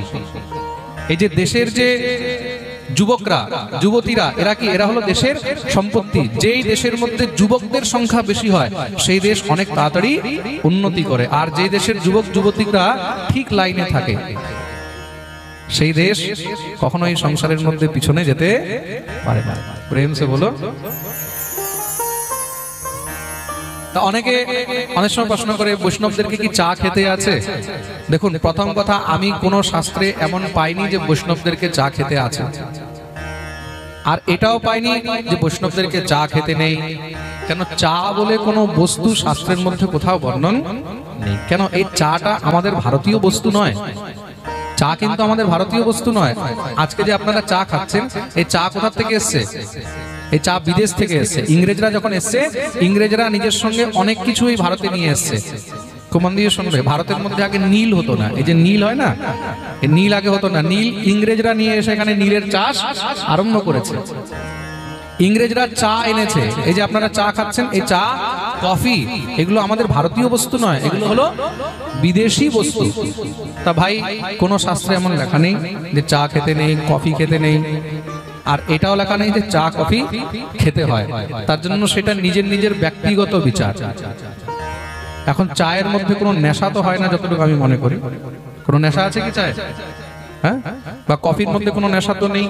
আজকাল অনেকে কি করে, চায়ের জায়গায় হার্বাল টি বানায়। কি বানায়? হ্যাঁ, অনেক বড় বড় সংস্থারা হার্বাল টি বানায়। আমাদের বাবা রামদেব বানিয়ে রেখেছে হার্বাল টি। উনি বলছে চায় মত পিও, হার্বাল টি পিও। হার্বাল টি হোক চাই যেই টি হোক, ঘুরিয়ে ফিরিয়ে চা তো খাওয়াচ্ছে। খাওয়াচ্ছে কিনা? সোজা ভাবে না, উল্টো ভাবে খাওয়াচ্ছে নিজের বিজনেস বাড়াবার জন্য। এটা কোনো বড় ফ্যাক্টর নয়। কোন নেশা জাতীয় দ্রব্য গ্রহণ করতে নেই। যেরকম তমালপত্র, তামাক খেতে নেই। তামাকু খাওয়া, খৈনি খাওয়া, এটা অপরাধ, যেগুলো শাস্ত্রে আছে। মন দিয়ে শুনবে কিন্তু। আফিম খাওয়া, এটা হলো অপরাধ। এগুলো মাদক দ্রব্যের মধ্যে, নেশার মধ্যে পড়ে। আফিম খাওয়া, মদিরা পান করা, মদ্যপান করা, আর ধূম্রপান করা, যারা ধূম্রপান মানে বিড়ি সিগারেট খায়, এগুলো হলো অপরাধ। এগুলো কখনো গ্রহণ করতে নেই। বাকি চা কফি এগুলো বিষয়ে আমি কিছু বলতে পারবো না। আমি যদি বলি যে খেতে নেই, কালকে আবার কেউ বলবে কোথায় লেখা আছে খেতে নেই। বড় সমস্যা আছে আজকাল। হ্যাঁ, দেখা গেল কালকে আবার কেউ এসে বলছে মহারাজ কোথায় লেখা আছে খেতে নেই। এখন তাকে তুমি দেখাতেও পারবে না কোথায় লেখা আছে।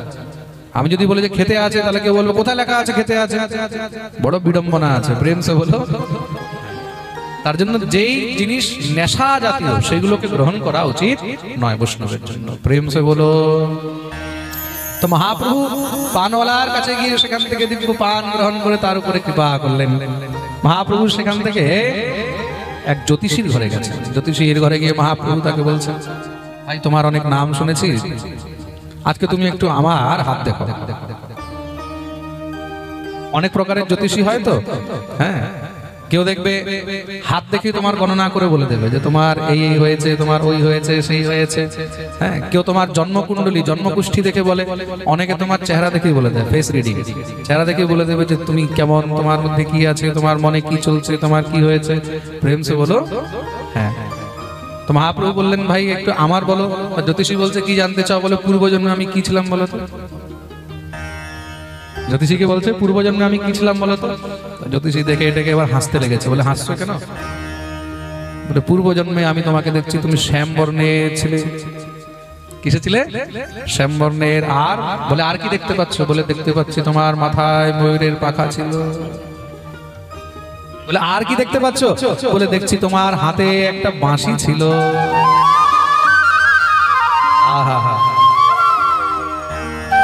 জ্যোতিষী বলছে আরো কিছু জানতে চাও? মহাপ্রভু লজ্জা পেয়ে গেলেন। মহাপ্রভু বললেন বাস বাস হয়ে গেছে, আর কিছু বলতে হবে না, তোমার জ্যোতিষ ফার্স্ট ক্লাস, আমি চললাম। আচ্ছা তোমাকে দক্ষিণা দিতে হবে তো? বলো কি দক্ষিণা দেবো?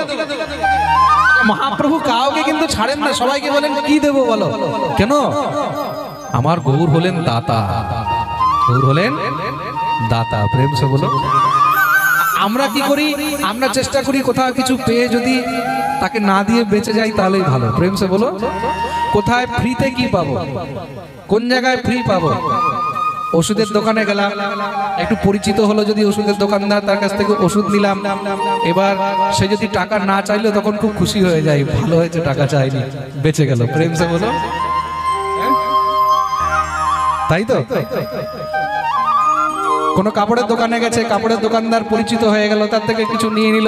আচ্ছা অনেক লোকের স্বভাব হয় পরিচিত ব্যক্তির কাছে চলে যাবে, কিছু নিয়ে নেবে, আর ভাববে যদি টাকা না চায় তো ভালো হলো, কিছু জিনিস তো পেলাম। প্রেম সে বলো। এটাও কিন্তু মানুষের স্বভাব হয়। আচ্ছা এটাকে কি বলে জানো? এটাকে আমাদের হিন্দিতে বলে হারামখোরি। কি বলে? হারামখোরি। এগুলো অভ্যাস হয়, মানুষের স্বভাব হয়। কি করে ফ্রি ফোকটে কারোর কাছ থেকে নেব, ফ্রিতে কার কাছ থেকে খাবো, কি করে এক পয়সা যেন খরচ না হয়, এগুলো বহুত খারাপ অভ্যাস। কিন্তু মনে রাখবে, তুমি এই জন্মে কারোর কাছে যদি ফ্রি নিচ্ছ, তোমাকে কিন্তু তার ঋণ শতগুণ সহস্রগুণ করে পরজন্মে শোধ করতে হবে। বলে মহারাজ কাপড় নিলে কাপড়ের ঋণ শোধ করতে হবে। বলে কাপড়ের যত সুতো আছে না, যেই বস্ত্র তুমি নিয়েছো সেই বস্ত্রের মধ্যে যত সুতো আছে, সেই এক একটি সুতোর ঋণ তোমাকে শোধ করতে হবে। তার জন্য কখনো কারোর কাছে ফ্রি কোনো বস্তু নেওয়ার চেষ্টা করবে না। প্রেম সে বলো। যদি সামর্থ্য হয় তাহলে যত পারবে তত দেওয়ার চেষ্টা করবে মানুষ, যত পারবে দিয়ে যাবে, এটার মধ্যে কোনো সংশয় নেই। প্রেম সে বলো। জীবনে দেওয়ার চেষ্টা রাখো। আমাদের মহাপ্রভু হলেন দাতা, আমরা হলাম ভিখারি। আমরা হলাম ভিখারি, আমরা খালি চাই। আর আমাদের ঠাকুর, ঠাকুর হলেন দাতা, তিনি শুধু দিতে থাকেন। তার জন্য বলেছেন না, দাতা এক রাম, ভিখারি সারি দুনিয়া। গৌরহরি সবাইকে বলে কি লাগবে? জ্যোতিষী বলছে তোমার কাছে আর কিছু দরকার নেই। মহাপ্রভু বললেন যাও আনন্দ করো। প্রেম সে বলো। মহাপ্রভু সেখান থেকে গেছেন এক অনেক প্রিয় ভক্তের কাছে, কে নাম হলো শ্রীধর। ভক্তের নাম হলো শ্রীধর। এই শ্রীধরকে কিন্তু আবার খোলা বেচা শ্রীধরও বলা হয়। খোলা বেচা কেন বলা হয়? এই শ্রীধর খোলা বিক্রি করে। খোলা মানে কেন? খোলা কাকে বলে? কলা গাছের ছিলকা হয় না, কলা গাছের যে ছিলকা হয় এটাকে খোলা বলে। কি বলে? খোলা। তা আগেকার দিনে মানুষ খাবার খেত কিসের মধ্যে? কলা পাতা, কলার খোলা, খোলাগুলোকে নিয়ে সেটার মধ্যে মানুষ খাবার খেত। আগেকার দিনে তো এরকম থালা বাসন এত অ্যাভেলেবেল ছিল না, তা এগুলো বিক্রি হতো। আজও অনেক জায়গায় গ্রামে গঞ্জে দেখবে পাঠ কীর্তন উৎসব অনুষ্ঠানে যখন খাবারের সময় হয়, খাবারের সময় কলা পাতার মধ্যে বা কলা গাছকে গাছ কেটে নিয়ে আসে, ওগুলো ছিলকাগুলোকে, খোলাগুলোকে ছোট ছোট করে পিস পিস করে, হ্যাঁ বাংলাদেশ ইত্যাদির মধ্যে এখন এরকম চলে। খোলাগুলোর মধ্যে খিচুড়ি দিয়ে দিল, ওটার মধ্যে চাটনি, ওটার মধ্যে ইয়ে, তা সে খোলা বিক্রি করে, কলা বিক্রি করে। তার জন্য তার একটি নাম খোলা বেচা শ্রীধর। মহাপ্রভু তার কাছে গিয়ে দুয়ারে বসে গেছেন। শ্রীধর, শ্রীধর বেরিয়ে এসেছে। ওহো গৌরহরি, আসো আসো, বলো কি চাই? তোর কাছে এসেছি তো খুব খোলা আর কলা বিক্রি করিস, আমাকে কিছু খোলা আর কলা দে। শ্রীধর দৌড়ে গেছে, নিয়ে খোলা কলা নিয়ে এসেছে। আচ্ছা শ্রীধরের সঙ্গে মহাপ্রভু অনেক সময় কিন্তু অনেক বিনোদ করেন। শ্রীধরকে কিছু না কিছু খেপাতে থাকে, খোঁচাতে থাকে। তো শ্রীধরও জানে যে এটা গৌরহরির অভ্যাস, গৌরহরির স্বভাব। গৌরহরি যতই কিছু বলে শ্রীধর চুপচাপ খালি শুনতে থাকে। গৌরহরি শ্রীধরকে বলছে তোর কত টাকা হলো বল। শ্রীধর বলছে আমি জানি, তুমি কি টাকা দেবে? আমি জানি তুমি আমাকে কোনো টাকা দেবে না। গৌরহরি হাসছে, কেন? বলে গৌরহরি তোমার কাছে আমি টাকার আশা করবোই কেন? গৌরহরি বললেন তাই নাকি? তোর কত লাগবে বলবি তো? শ্রীধর বলছে ঠিক আছে, যখন মন হবে দিয়ে দিও। গৌরহরি তাকেও কৃপা করে আশীর্বাদ করে চলছেন। এই প্রকার মহাপ্রভুর এটা নবদ্বীপ বিলাস চলছে। কি চলছে জোরে বলো? নবদ্বীপ বিলাস। এই প্রকার গৌরহরির নদিয়া বিলাসের কথা শ্রবণ করানো হলো। সেখান থেকে মহাপ্রভু এইভাবে এক এক করে সবাইকে আনন্দ দিয়ে চলছেন। একদিন কি হয়েছে, মহাপ্রভু হঠাৎ করে এইভাবেই নবদ্বীপ বিলাসের মধ্যে যখন আসছেন, ঘরে ফিরে আসার সময় গঙ্গার ঘাট থেকে সেই রাস্তায় শ্রীবাস আচার্যের সঙ্গে দেখা হয়েছে, শ্রীবাস পণ্ডিতের সঙ্গে দেখা হলো। শ্রীবাসের সঙ্গে যখনই মিলন হয়েছে, মহাপ্রভু শ্রীবাস পণ্ডিতকে দেখে সঙ্গে সঙ্গে নমস্কার জানালেন। শ্রীবাস পণ্ডিত গৌরহরিকে দেখে গৌরহরিকে বললেন, নিমাই একটা কথা বলবো? তুমি সবসময় খালি চারদিকে নিজের এই জ্ঞানের প্রকাশ ছড়িয়ে চলছো, কিন্তু সেই জ্ঞান তোমার বিধি মার্গে রয়েছে। কোন মার্গে?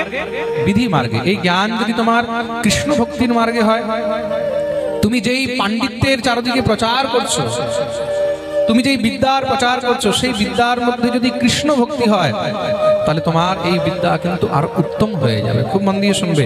এই সংসারের মধ্যে উত্তম বিদ্যা কি, উত্তম শাস্ত্র কি, উত্তম কথা কি? জৈমিনী মহাভারতের মধ্যে বর্ণন রয়েছে, यस्मिन् शास्त्रे पुराणे वा हरिभक्तिर्न दृश्यते श्रोतव्यं नैव तत्शास्त्रं यदि ब्रह्मा स्वयं वदे। খুব মন দিয়ে শুনবে। বলছেন यस्मिन् शास्त्रे पुराणे वा हरिभक्तिर्न दृश्यते, যেই শাস্ত্রের মধ্যে, যেই পুরাণের মধ্যে, যেই গ্রন্থের মধ্যে হরিভক্তির কথা নেই, শ্রোতব্যম নৈব তৎশাস্ত্রম, সেই শাস্ত্রকে কখনো শুনতেই নেই, সেই কথাও কখনো শুনতে নেই যেই কথার মধ্যে হরি নেই, যেই কথার মধ্যে গোবিন্দ নেই, যেই কথার মধ্যে রাধারানী নেই, যেই কথার মধ্যে আমার ঠাকুরের কথা নেই, সেই কথা কখনো শুনতে নেই। যেই শাস্ত্রের মধ্যে, যেই গ্রন্থের মধ্যে হরি নাম নেই, সেই শাস্ত্র, সেই গ্রন্থ পড়তে নেই, শুনতে নেই। বলে যদি ব্রহ্মা বলে, বলি ব্রহ্মা স্বয়ং বদে, বলে স্বয়ং ব্রহ্মা যদি এসে বলে তুমি শাস্ত্র পড়ো, তবুও সেই শাস্ত্র পড়তে নেই যেই শাস্ত্রের মধ্যে হরির নাম নেই, গোবিন্দের কথা নেই, সেই পাঠ শুনতে নেই, সেই সৎসঙ্গ শুনতে নেই, সেই জায়গায় যেতেই নেই যেখানে হরি নাম নেই। প্রেম সে বলো। তা সৎশাস্ত্র কি, সৎ কথা কি? এই সংসারের মধ্যে একমাত্র সৎশাস্ত্র, সৎ কথাই হলো হরিনাম, কৃষ্ণ কথা। তা গৌর, তুমি যে শাস্ত্র প্রচার করছো, তুমি যে পাণ্ডিত্য প্রচার করছো, তাতে জগতের উদ্ধার হবে না, জগতের উদ্ধার হবে না। তুমি জগতের উদ্ধারের নিমিত্তে হরিনাম প্রচার করো, কৃষ্ণ ভক্তির প্রচার করো, শাস্ত্রকে কৃষ্ণ ভক্তি দিয়ে জড়িয়ে তার প্রচার করো। শ্রীবাস আচার্য বলছেন, গৌরহরি হাসছেন। গৌরহরি এসে হেসে হেসে শ্রীবাস আচার্যকে বলছেন, আপনি আমাকে কৃপা করুন।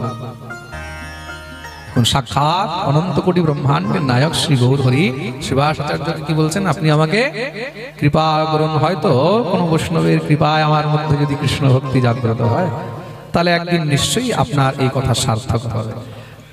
শ্রীবাস আচার্য এই প্রকার মহাপ্রভুকে বললেন। শ্রীবাস আচার্যের মুখ থেকে এই দিব্য কৃষ্ণ ভক্তির উপদেশ গৌরহরি শ্রবণ করেছেন। দেখুন, যে মহৎ হয় সে নিজের মহত্বতা, নিজের বিশিষ্টতা সবসময় সবার সামনে প্রদর্শন করেন না। তার চরিত্র, তার শব্দ, তার লীলা, সেইগুলোই স্বয়ং তাকে প্রকাশ করে দেয়। প্রেম সে বলো। তার জন্য জীবনে যত পারবে তত বিনম্র হয়ে থাকবে। কি হয়ে থাকবে? বিনম্র হয়ে। সবার কাছে আশীর্বাদ গ্রহণীয়। এই সংসারের মধ্যে কিন্তু কেউ ত্যায্য নয়, কেউ ছোট নয়, সবাই আশীর্বাদ দিতে পারেন। আমি কেন আপনাদের সবাইকে বলি, আপনারা আশীর্বাদ করবেন। আপনাদের আশীর্বাদের নিতান্ত প্রয়োজন রয়েছে। কেন? আপনারা যে আশীর্বাদ করেন না, সেই আশীর্বাদের মাধ্যমে স্বয়ং ভগবান কৃপা করেন। আপনাদের সবার মধ্যে ঠাকুর রয়েছে, আপনাদের সবার মধ্যে আমার গোবিন্দ রয়েছে। তার জন্য সবার কাছে আমি প্রার্থনা করি, সবাই দুই হাত তুলে সবসময় আশীর্বাদ। প্রেম সে বলো। গৌরহরি একদম দন্যতাপূর্বক, আমার গৌরের থেকে বড় দন্য আর কে হতে পারে এই সংসারে? আমার মহাপ্রভু থেকে বড় দন্য বিনম্র কে হতে পারে? শ্রীবাস আচার্যকে বন্দন করলেন, আমাকে কৃপা করুন, আপনি তো পরম বৈষ্ণব, বৈষ্ণবের কৃপাতেই হয়তো যদি একটু কৃষ্ণ উন্মুখ হতে পারি, যদি একটু কৃষ্ণ ভক্ত হতে পারি, কৃষ্ণের কথা প্রচার করতে পারি। মনে হয় এই যে শ্রীবাস মহাপ্রভুকে উপদেশ করলেন, এটাই গৌর হরিকে ছোঁয়া লেগে গেল। কি লেগে গেল? ছোঁয়া লেগে গেল। পাণ্ডিত্যের মর্ম থেকে আস্তে আস্তে কৃষ্ণ ভক্তির একটু ছোঁয়া লেগেছে। মহাপ্রভু আজকে যখন ঘরে ফিরে এসেছেন, আজকে মহাপ্রভু ঘরে ফিরে এসে কি করছেন জানো? সচি মায়ের সামনে বসে একটা বাঁশি নিয়ে দিব্য বংশী বাদন আরম্ভ করে দিলেন।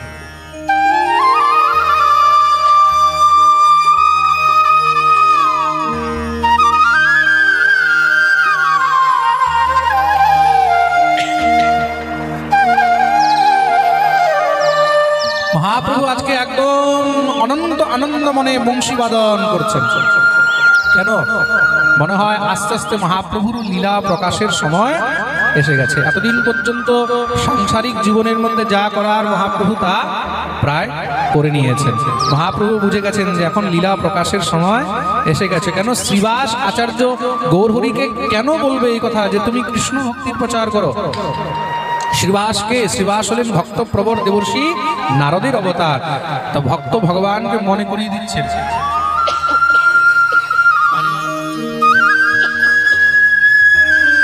ভক্ত এখানে ভগবানকে মনে করিয়ে দিচ্ছেন। কেন? বলে দেরি হয়ে যাচ্ছে। যেই হেতু তুমি নিয়েছো অবতার, সেই কারণ এবে তুমি করহ সাকার। যেই কারণে তুমি অবতার নিয়েছো গৌরহরি, তুমি সেই কারণকে এখন সাকার করো। তা গৌরের অবতার কিসের জন্য? হরিনাম প্রচার।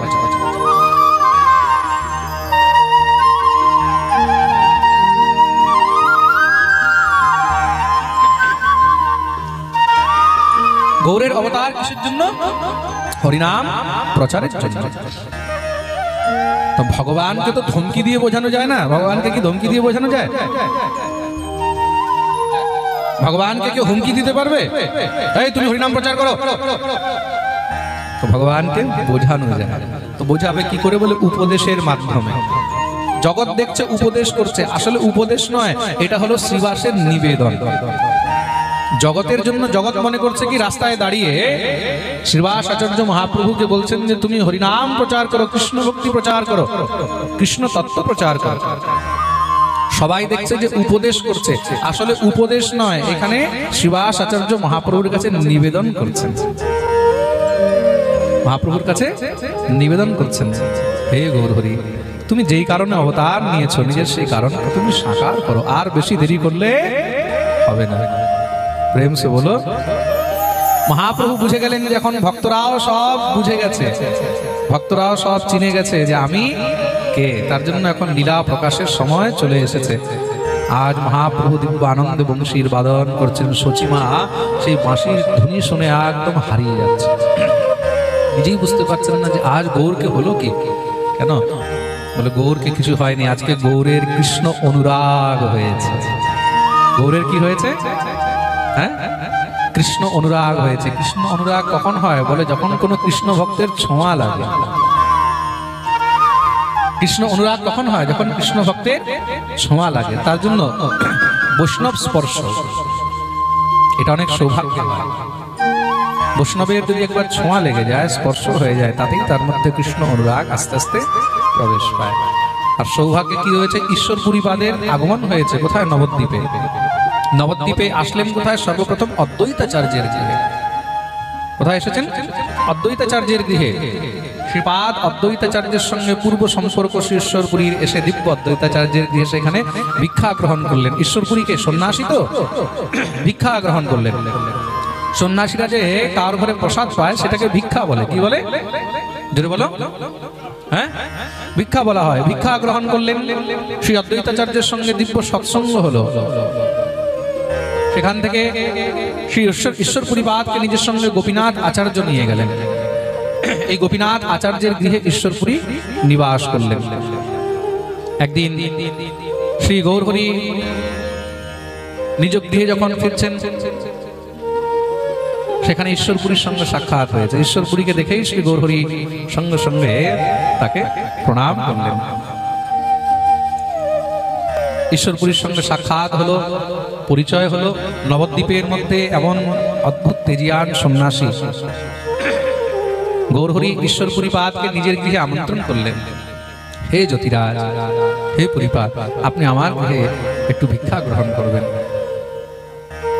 ঈশ্বরপুরীপাদ স্বীকৃতি দিয়েছেন। ভগবান এসে মা সতীরানীকে বললেন, মা খুব সুন্দর সুন্দর রন্ধন করবে আজকে, কেন গৃহের মধ্যে সাক্ষাৎ পুরীপাদ আসছে, জ্যোতিরাজ আসছেন, ওনাকে আমরা একটু ভোজন করাবো, ভিক্ষা করাবো। সচিমাতা খুব সুন্দর সুন্দর ভোজন ব্যঞ্জন ইত্যাদি রন্ধন করলেন। পুরীপাদ এসেছেন, গৌরহরি নিজ হস্তে শ্রী পুরীপাদকে প্রসাদ গ্রহণ করাচ্ছে। কেন? ঈশ্বরপুরীর প্রতি গৌরের একটা পূর্ব নিষ্ঠা রয়েছে। নিষ্ঠা কিসের? বলে গুরুবৎ, নিজ হস্তে প্রসাদ গ্রহণ করাচ্ছেন। ঈশ্বরপুরী তখন গৌরহরিকে বললেন,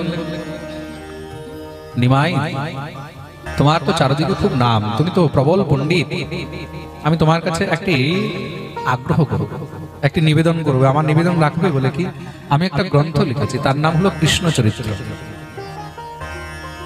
পুরীপাদ একটি গ্রন্থ লিখেছেন, তার নাম হলো কৃষ্ণ চরিত্র, কৃষ্ণ চরিত্র। তাহলে তুমি যদি সেই গ্রন্থটা একটু আমাকে শোনাও, তুমি যদি সেই গ্রন্থটা পাঠ করে আমাকে বোঝাও, যদি তার মধ্যে কোনো ত্রুটি থাকে, তুমি তো পণ্ডিত, তুমি তো পণ্ডিত, তা তুমি যদি আমাকে কিছু শোনাও তাহলে আমি খুব ধন্য হব। গৌরহরি বললেন, ঠিক আছে, আপনি যদি আদেশ করেছেন তাহলে নিশ্চয়ই হবে। গোপীনাথ আচার্যের গৃহে গিয়ে মহাপ্রভু উপস্থিত আছেন, দুইজনার মধ্যে সৎসঙ্গ আরম্ভ হয়েছে। পুরীপাদ সেই গ্রন্থ মহাপ্রভুকে দিয়েছেন, মহাপ্রভু সেই গ্রন্থ পড়ছেন, পুরীপাদ শুনছেন। শুনে তার মধ্যে খুব এক থেকে এক উত্তম রসের ব্যাখ্যা, যেগুলো পুরীপাদ সেখানে বর্ণন করেছেন, মহাপ্রভু শুনে আরো আনন্দিত হয়ে যাচ্ছেন। আর যত কৃষ্ণ কথা পড়ছেন, দেখুন মহাপ্রভু এতদিন কি পড়েছেন? ব্যাকরণ পড়েছেন। কি পড়েছেন? ব্যাকরণ পড়েছেন, বেদ পড়েছেন, বেদান্ত পড়েছেন, উপনিষদ পড়েছেন, শাস্ত্র পড়েছেন। বেদ, বেদান্ত, উপনিষদ, শাস্ত্র পড়ে তিনি তখন সংস্কৃত ব্যাকরণ বিদ্যার প্রচার করছেন, সূত্র ইত্যাদির ব্যাখ্যা করেন। কিন্তু হঠাৎ করে এইভাবে মহাপ্রভুর জীবনের মধ্যে ঘটনাগুলো ঘটিত হচ্ছে। শ্রীবাস আচার্য ওনাকে কৃষ্ণ ভক্তির উপদেশ করছেন। ঈশ্বরপুরীপাদ মহাপ্রভুকে দিয়ে কৃষ্ণ চরিত্র ব্যাখ্যা শ্রবণ করছেন, মহাপ্রভুকে দিয়ে পড়াচ্ছেন। দেখুন কিভাবে তৈরি করা হয়। শ্রী গুরুদেব যদি চায় শিষ্যকে তৈরি করতে, তাহলে কিভাবে তৈরি করেন? গুরুদেব আদেশ করেন তখন শিষ্যকে, কি আদেশ করবেন? বলে, এদিকে আসো তো বাবা। হ্যাঁ গুরুদেব। বলে, মন্ত্র জপ করছো? বলে, হ্যাঁ। কিভাবে করছো? বলে, গুরুদেব এইভাবে। বলে, আমার কাছে বসো, এখানে আমাকে মন্ত্র জপ করে দেখাও, 4 মালা আমার সামনে করো। আমরা এইভাবে শিখেছি। আমাদের শ্রী গুরুদেব নিজের জীবনের একটি কথা বলতেন। শ্রী গুরুদেব ব্যাকরণ পড়ছেন নবদ্বীপে, তা আমাদের গৌড়িয়াদের বিশেষ করে হরিনামামৃত ব্যাকরণ পড়ানো হয়। জীব গোস্বামী পাদ যে ব্যাকরণ পড়িয়েছেন, যে ব্যাকরণ প্রতিপাদিত করে গেছেন, তার নাম হলো হরিনামামৃত ব্যাকরণ। কি নাম? হরিনামামৃত। তা আমাদের শ্রী গুরুদেব ব্যাকরণ পড়ছেন, তারপরে সেখান থেকে বৃন্দাবনে আসলেন। বৃন্দাবনে এসে এখানে আবার পানিনি ব্যাকরণ ইত্যাদি পড়তে লাগলেন। একদিন আমাদের গুরুদাদু প্রভুপাদ শ্রী 108 শ্রী 3 কোটি গোস্বামীজি মহারাজ, তার দাদু একদিন গুরুদেবকে বলছেন, এই এদিকে আয়। বাবা গেছেন কাছে। হ্যাঁ বাবা। তো তুই শুধু পড়তেই থাকবি না, কোনো সময় পড়ে শোনাবি? তো বাবা বলছেন, বাবা আদেশ করুন। বলে, আজ থেকে তুই রোজ আমাকে একটু করে ভাগবত শোনাবি, রোজ আমাকে ভাগবত পাঠ করে শোনাবি। শ্রী গুরুদেব বলছেন, বাবা বলছেন, আর এদিক থেকে আমি ঝরঝর করে কাঁদছি। আমার মনে খুব ইচ্ছা হয় যে আমি গুরুদেবকে একটু ভাগবত শোনাবো, গুরুদেবকে একটু ভাগবত পড়ে শোনাবো, কিন্তু বাবার কাছে সময় তো নেই। তিনি সবসময় ভজনে ব্যস্ত থাকেন, চারদিক দিয়ে শিষ্য সামন্ত ভক্তরা সব আসে। গুরুদেবকে কি করে বলবো, বাবাকে কি করে বলবো, সবসময় মনে এটা ভাবি। কিন্তু আজ গুরুদেব মনের কথা কি করে জানলেন? তার জন্যই গুরুকে অন্তর্যামী বলা হয়। গুরুকে অন্তর্যামী বলা হয়েছে। দেখুন দাদু বলছেন, তুই আমাকে বসে রোজ ভাগবত শোনাবি। শ্রী গুরুদেব আনন্দে ওনাকে রোজ ভাগবত শোনাবে।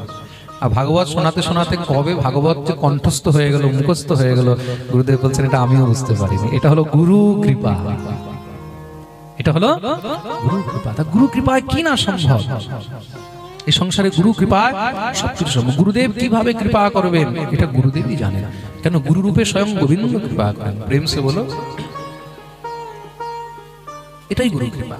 তার জন্য গুরুদেব যদি কোনো আদেশ করেছেন, সেই আদেশকে একদম অক্ষরসহ পালন করতে হবে, তার মধ্যে কখনো কোনো সংশয় করিতে নেই। গুরুদেব বলেছেন এটা এইভাবে করবে, শ্রী গুরুদেবের আদেশ। যদি জীবনে তুমি কিছু পেতে চাও তাহলে গুরুর আদেশ পালন করে চলতে হবে।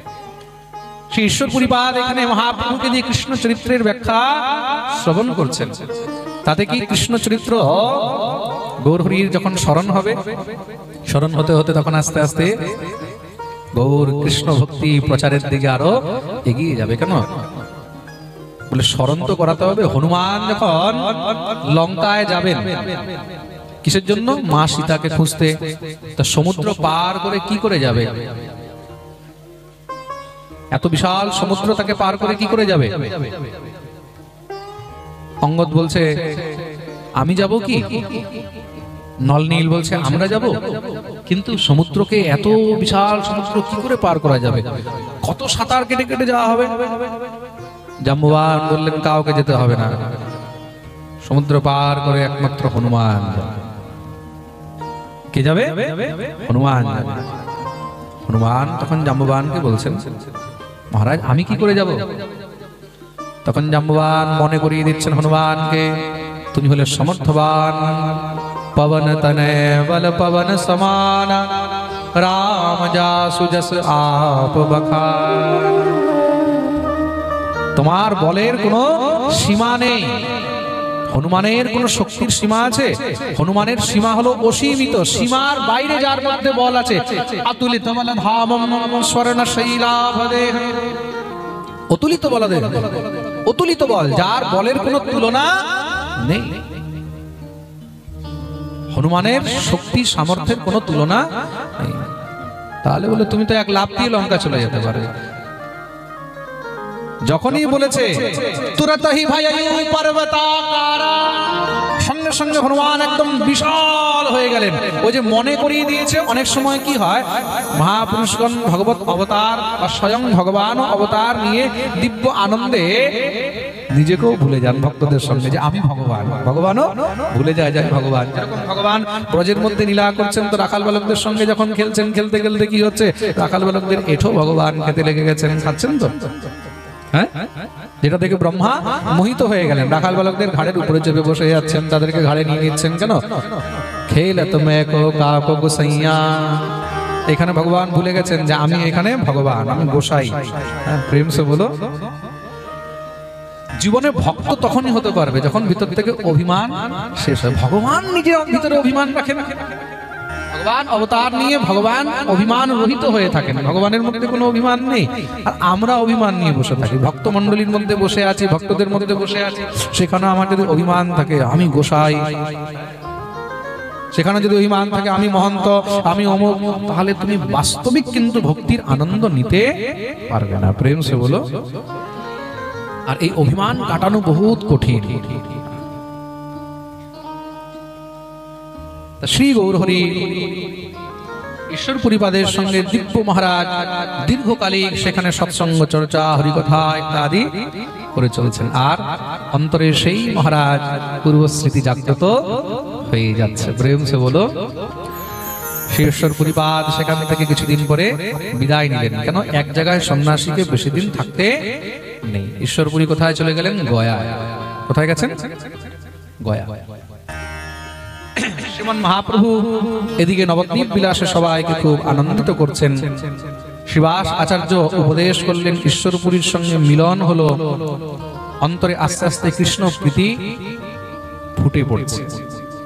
মহাপ্রভু দেখলেন যে সময় আস্তে আস্তে চলে এসেছে। এদিকে গৌরের বিবাহের জন্য মা খুব চিন্তা করছেন।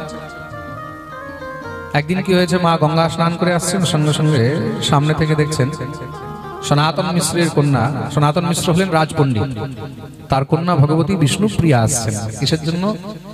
বলে গৌরী শঙ্কর পুজো করার জন্য। ভগবতী বিষ্ণুপ্রিয়াকে যখন সামনে থেকে দেখেছেন, বিষ্ণুপ্রিয়াকে দেখে মা একদম মুগ্ধ হয়ে গেলেন। আহা কি সুন্দরী কন্যাটা। আর বিষ্ণুপ্রিয়ার নয়নগুলো কিন্তু সামনের দিকে নয়, নয়নগুলো নিচের দিকে, খালি পথের দিকে তাকিয়ে চলছে, কাওয়ার দিকে নয়। প্রেম সে বলো। দেখে এত ভালো লাগলো ভগবতী বিষ্ণুপ্রিয়াকে দেখে, মা মনে মনেই ভাবছেন যদি গৌরের জন্য এই মেয়েটাকে আমি বউ বানিয়ে ঘরে আনতে পারতাম। মা সঙ্গে সঙ্গে খোঁজ লাগালেন এটা কার কন্যা, কার মেয়ে। জানতে পারলেন রাজ পণ্ডিত, সাধারণ নয়, রাজ পণ্ডিতের কন্যা। তা মনে মনে ভাবছেন গৌরের জন্য কি এই কন্যা দেবে। আর বিশেষ করে একবার বিবাহ হয়েছে, একবার কার বিবাহ হলে তারপরে দ্বিতীয়বার বিবাহে অনেকজন আবার বিচার করে কন্যা দেব কি না, গৌরের জন্য কি কন্যা দেবে। মনে মনে ভাবলেন যদি গৌরের জন্য এই কন্যা লেখা রয়েছে তাহলে নিশ্চয়ই এই কন্যা আমার ঘরে বধূ হয়ে আসবে। মায়ের মনের মধ্যে যখন ভাব আসলো, তখন মা কি করলেন, মা তখন ঘটককে ডাকালেন। ঘটক এসেছেন, ঘটক এসে উপস্থিত। মা তখন তাকে সমস্ত সব কথা বললেন। এই রাজপণ্ডিতের কন্যা বিষ্ণুপ্রিয়া আমাকে খুব পছন্দ হয়েছে, তুমি দেখো না একবার পণ্ডিত মশাইকে বলে যদি এই কন্যা নিমাইয়ের জন্য গৌরের জন্য অর্পণ করে, আমার ঘরে যদি বধূ হয়ে আসে। ঘটক তখন মায়ের কথা শুনে গেলেন পণ্ডিত মশাইয়ের কাছে। এই ঘটককে, ঘটক হলেন কাশীশ্বর পণ্ডিত, তিনিও একজন খুব ভালো পণ্ডিত। গিয়ে উপস্থিত হয়েছেন পণ্ডিত মশাইয়ের কাছে। যখন নিবেদন রাখলেন, পণ্ডিত মশাই বললেন যদি গৌরাঙ্গের জন্য, গৌরহরির জন্য আমার কন্যার হাত চেয়েছে সুচিরানী, তাহলে নিশ্চয়ই আমি দেব। কিন্তু হ্যাঁ, বিবাহ আমি যেইভাবে দেব সেই সব কিন্তু স্বীকার করতে হবে। সঙ্গে সঙ্গে এসে মাকে বললেন। মাও খুব প্রসন্ন হয়েছেন। নিমাইকে বলা হলো, শ্রী গৌরহরি স্বীকৃতি দিলেন। রাজপণ্ডিত তো, তার রাজপণ্ডিতের কন্যার বিবাহ মানে সাধারণ ভাবে তো হবে না, খুব ধুমধাম করে বিবাহ হয়েছে। ভগবতী মাতা বিষ্ণুপ্রিয়ার গৌরহরির বিবাহ উৎসব, এই বিবাহের সমস্ত খরচ করেছেন বুদ্ধিমন্ত খান। তিনিও একজন ভক্ত। তিনি বললেন আমি এই বিবাহের মধ্যে কন্যা দানে যা খরচ হয় আমি সেগুলো করতে চাই। বিষ্ণুপ্রিয়ার বিবাহে, গৌরহরির বিবাহে সমস্ত সব নদিয়াবাসীরা দিব্য আনন্দ করলেন। খুব সুন্দর ধুমধাম করে বিবাহ হয়েছে। যিনি এতদিন পর্যন্ত লক্ষ্মী প্রিয়াপতি ছিলেন, তিনি এখন বিষ্ণু প্রিয়াপতি হলেন, বিষ্ণুপ্রিয়ার বিহারী হলেন, বিষ্ণুপ্রিয়ার ঠাকুর হলেন। বলিয়ে বিষ্ণুপ্রিয়া বিহারী ভগবান জয় জয় শ্রী। আচ্ছা দেখুন গৌর লীলার বিশেষতা দেখুন। মহাপ্রভু যখন ছোট ছিলেন, বাল্যকালে, সেই 5 বছর 6 বছর 7 বছর অবস্থায় কত চঞ্চল ছিলেন, ছিলেন কিনা? মেয়েরা ঘাটের মধ্যে পুজো করতে যাচ্ছে, মহাপ্রভু সেখানে উদ্দণ্ডতা করছেন, এই তোরা কার পুজো করতে এসেছিস, আমার পুজো কর, এই কর, সেই কর, আমাকে মালা পরা, আমাকে। কিন্তু মহাপ্রভু যখন বড় হলেন, কৈশোর অবস্থা যখন মহাপ্রভুর এসেছে, সেই সময় কিন্তু মহাপ্রভু কোনো নারীর দিকে ফিরেও তাকান না। প্রেম সে বলো। এটা হলো গৌর লীলার বিশেষতা। ভগবতী লক্ষ্মীপ্রিয়া দেহত্যাগ করেছেন, মহাপ্রভু নবদ্বীপ বিলাসে সবাইকে নিয়ে আনন্দ করছেন, করছেন তো, সবাইকে আনন্দ করছেন। পানওয়ালার উপরে কৃপা করছেন, গন্ধ বণিকের উপরে কৃপা করছেন, শঙ্খ বণিকের উপরে কৃপা করছেন, খোলা বেচা শ্রীধরের ঘরে গিয়ে কৃপা করছেন, গোয়ালার ঘরে কৃপা করছেন, তাঁতির ঘরে কৃপা করছেন, সবার সঙ্গে আনন্দ বিলাস করছেন। কিন্তু কোনো কন্যাকে নিয়ে বা কোনো স্ত্রী, কোনো নারীকে নিয়ে এখানে মহাপ্রভুর কোনো আনন্দ বিলাসের কোনো অক্ষর পর্যন্ত নেই। প্রেম সে বলো। এটা হলো গৌর চরিত্র, এটা হলো আমাদের মহাপ্রভুর চরিত্র। বড় হয়েছে, বাল্যকালে লীলা আলাদা বিষয়, আর যখন বড় হয়েছেন তখনকার আলাদা বিষয়। মহাপ্রভু ভগবতী বিষ্ণুপ্রিয়ার সঙ্গে দিব্য মহারাজ সমস্ত ভক্তদেরকে নিয়ে আনন্দ করছেন। শ্রী বিষ্ণুপ্রিয়া বিহারী ভগবান কি। বিবাহ হলো, কিছু সময় পরে মহাপ্রভু বিচার করলেন যে বাবার জন্য শ্রাদ্ধ ইত্যাদি, পিণ্ডদান ইত্যাদি করতে হবে। তা মহাপ্রভু কি করলেন, গয়া যাওয়ার বিচার বানিয়েছেন। মহাপ্রভু এখন গয়া আগমন করবেন। শ্রীমান মহাপ্রভু গয়া আগমনের কথা বর্ণনা এখানে শ্রবণ করালেন। মহাপ্রভু গয়া গেছেন। এইদিকে কি হয়েছে, ভক্তদের মধ্যে এখন একটা নতুন উমঙ্গ, নতুন আনন্দ উৎপন্ন হচ্ছে। শ্রীপাদ অদ্বৈতাচার্য হোক, চাহে গদাধর পণ্ডিত হোক, মুকুন্দ হোক, সঞ্জয় হোক, মুরারি হোক, যত ভক্তরা আছে, আর শুধু তাই নয়, নামাচার্য শ্রী হরিদাস ঠাকুর এখন নিত্য অদ্বৈতাচার্যের কাছে এসে দিব্য সৎসঙ্গের মধ্যে আনন্দিত হয়ে রোজ অদ্বৈতাচার্যকে বলেন, ঠাকুর কিন্তু চলে এসেছে, অতি শীঘ্রই কিন্তু আমাদের ঠাকুরের লীলা আরম্ভ হবে। কেন? ভগবানের লীলা ভক্ত অনেক তাড়াতাড়ি বুঝতে পারে। ভগবানের সঙ্গে ভক্তের কিন্তু স্পেশাল কানেকশন থাকে। হরিদাস ঠাকুর নিত্য অদ্বৈতাচার্যকে এসে বলেন, অদ্বৈতাচার্য বলেন, তুমি শান্ত থাকো, চিন্তা করো না, সব দেখা যাবে। এই হরিদাস ঠাকুরকে মহাপ্রভুর প্রিয় পার্শ্বদ। হরিদাস ঠাকুর হলেন মহাপ্রভুর প্রিয় পার্শ্বদ। তাকে নামাচার্য বলা হয়, নামের আচার্য, যিনি জগতের মধ্যে হরিনামকে বিশেষ রূপে প্রচার করেছেন। বলিয়ে হরিদাস ঠাকুর কি। হরিদাস ঠাকুরের জন্ম চৈতন্য চরিতামৃতে বর্ণন রয়েছে। শ্রী বৃন্দাবন দাস ঠাকুর চৈতন্য ভাগবতেও বর্ণন করেছেন হরিদাসের জীবন চরিত্র বিষয়ে। কোন যবনের গৃহে তার জন্ম হয়েছিল, তার জন্য তাকে যবন হরিদাসও বলা হতো। যবন মানে মুসলিম, যবন মানে মুসলিম। কিন্তু বাল্যকাল থেকেই হরিদাসের মধ্যে কৃষ্ণ প্রেম ছিল। জন্ম কোথায় হয়েছে? হরিদাস ঠাকুরের জন্ম বিষয়ে বর্ণন রয়েছে। তার জন্ম যশোর জেলায় হয়েছিল। বাংলাদেশের যশোর জেলায় বুড়ন বলে একটি গ্রাম আছে, সেই বুড়ন গ্রামে হরিদাস ঠাকুরের জন্ম। কিন্তু বাল্যকাল থেকেই তার মধ্যে কৃষ্ণ প্রীতি, কৃষ্ণ অনুরাগ ছিল। সবসময় হরিনাম, কৃষ্ণ নাম করতে থাকতেন। দেখুন, এই সংসারে কৃষ্ণ প্রেম একটা এমন জিনিস, কৃষ্ণ প্রেমের সামনে কি জাতি, কি ধর্ম, সব কিন্তু একদম বিধ্বংস হয়ে যায়। প্রেম সে বলো। হরিদাস ঠাকুর নিত্য হরিনাম করেন, কৃষ্ণ নাম করেন। আচ্ছা, আজকাল কি হয়? আজকাল দেখবে অনেক বিধর্মীরা, অনেক অন্য ধর্মের, ওরা দেখবে হিন্দুদেরকে ঠকাবার জন্য নকল হিন্দু নাম নিয়ে চলে তো। হ্যাঁ, খুব মন দিয়ে শুনবে। কিন্তু আজকাল দেখবে অন্য ধর্মের ছেলেপেলেরা নকল হিন্দু নাম নিয়ে চলছে, নকল হিন্দু নাম নিয়ে চলছে। তা তাদেরকে কি করে বুঝবে, কি করে চিনবে? আমাকে আজকেই আমাদের কমিটির লক্ষণ আছে না, লক্ষণ কোথায় আছে? লক্ষণ, হ্যাঁ লক্ষণ আর এক দুইজন আমাকে বলছিল, মহারাজজি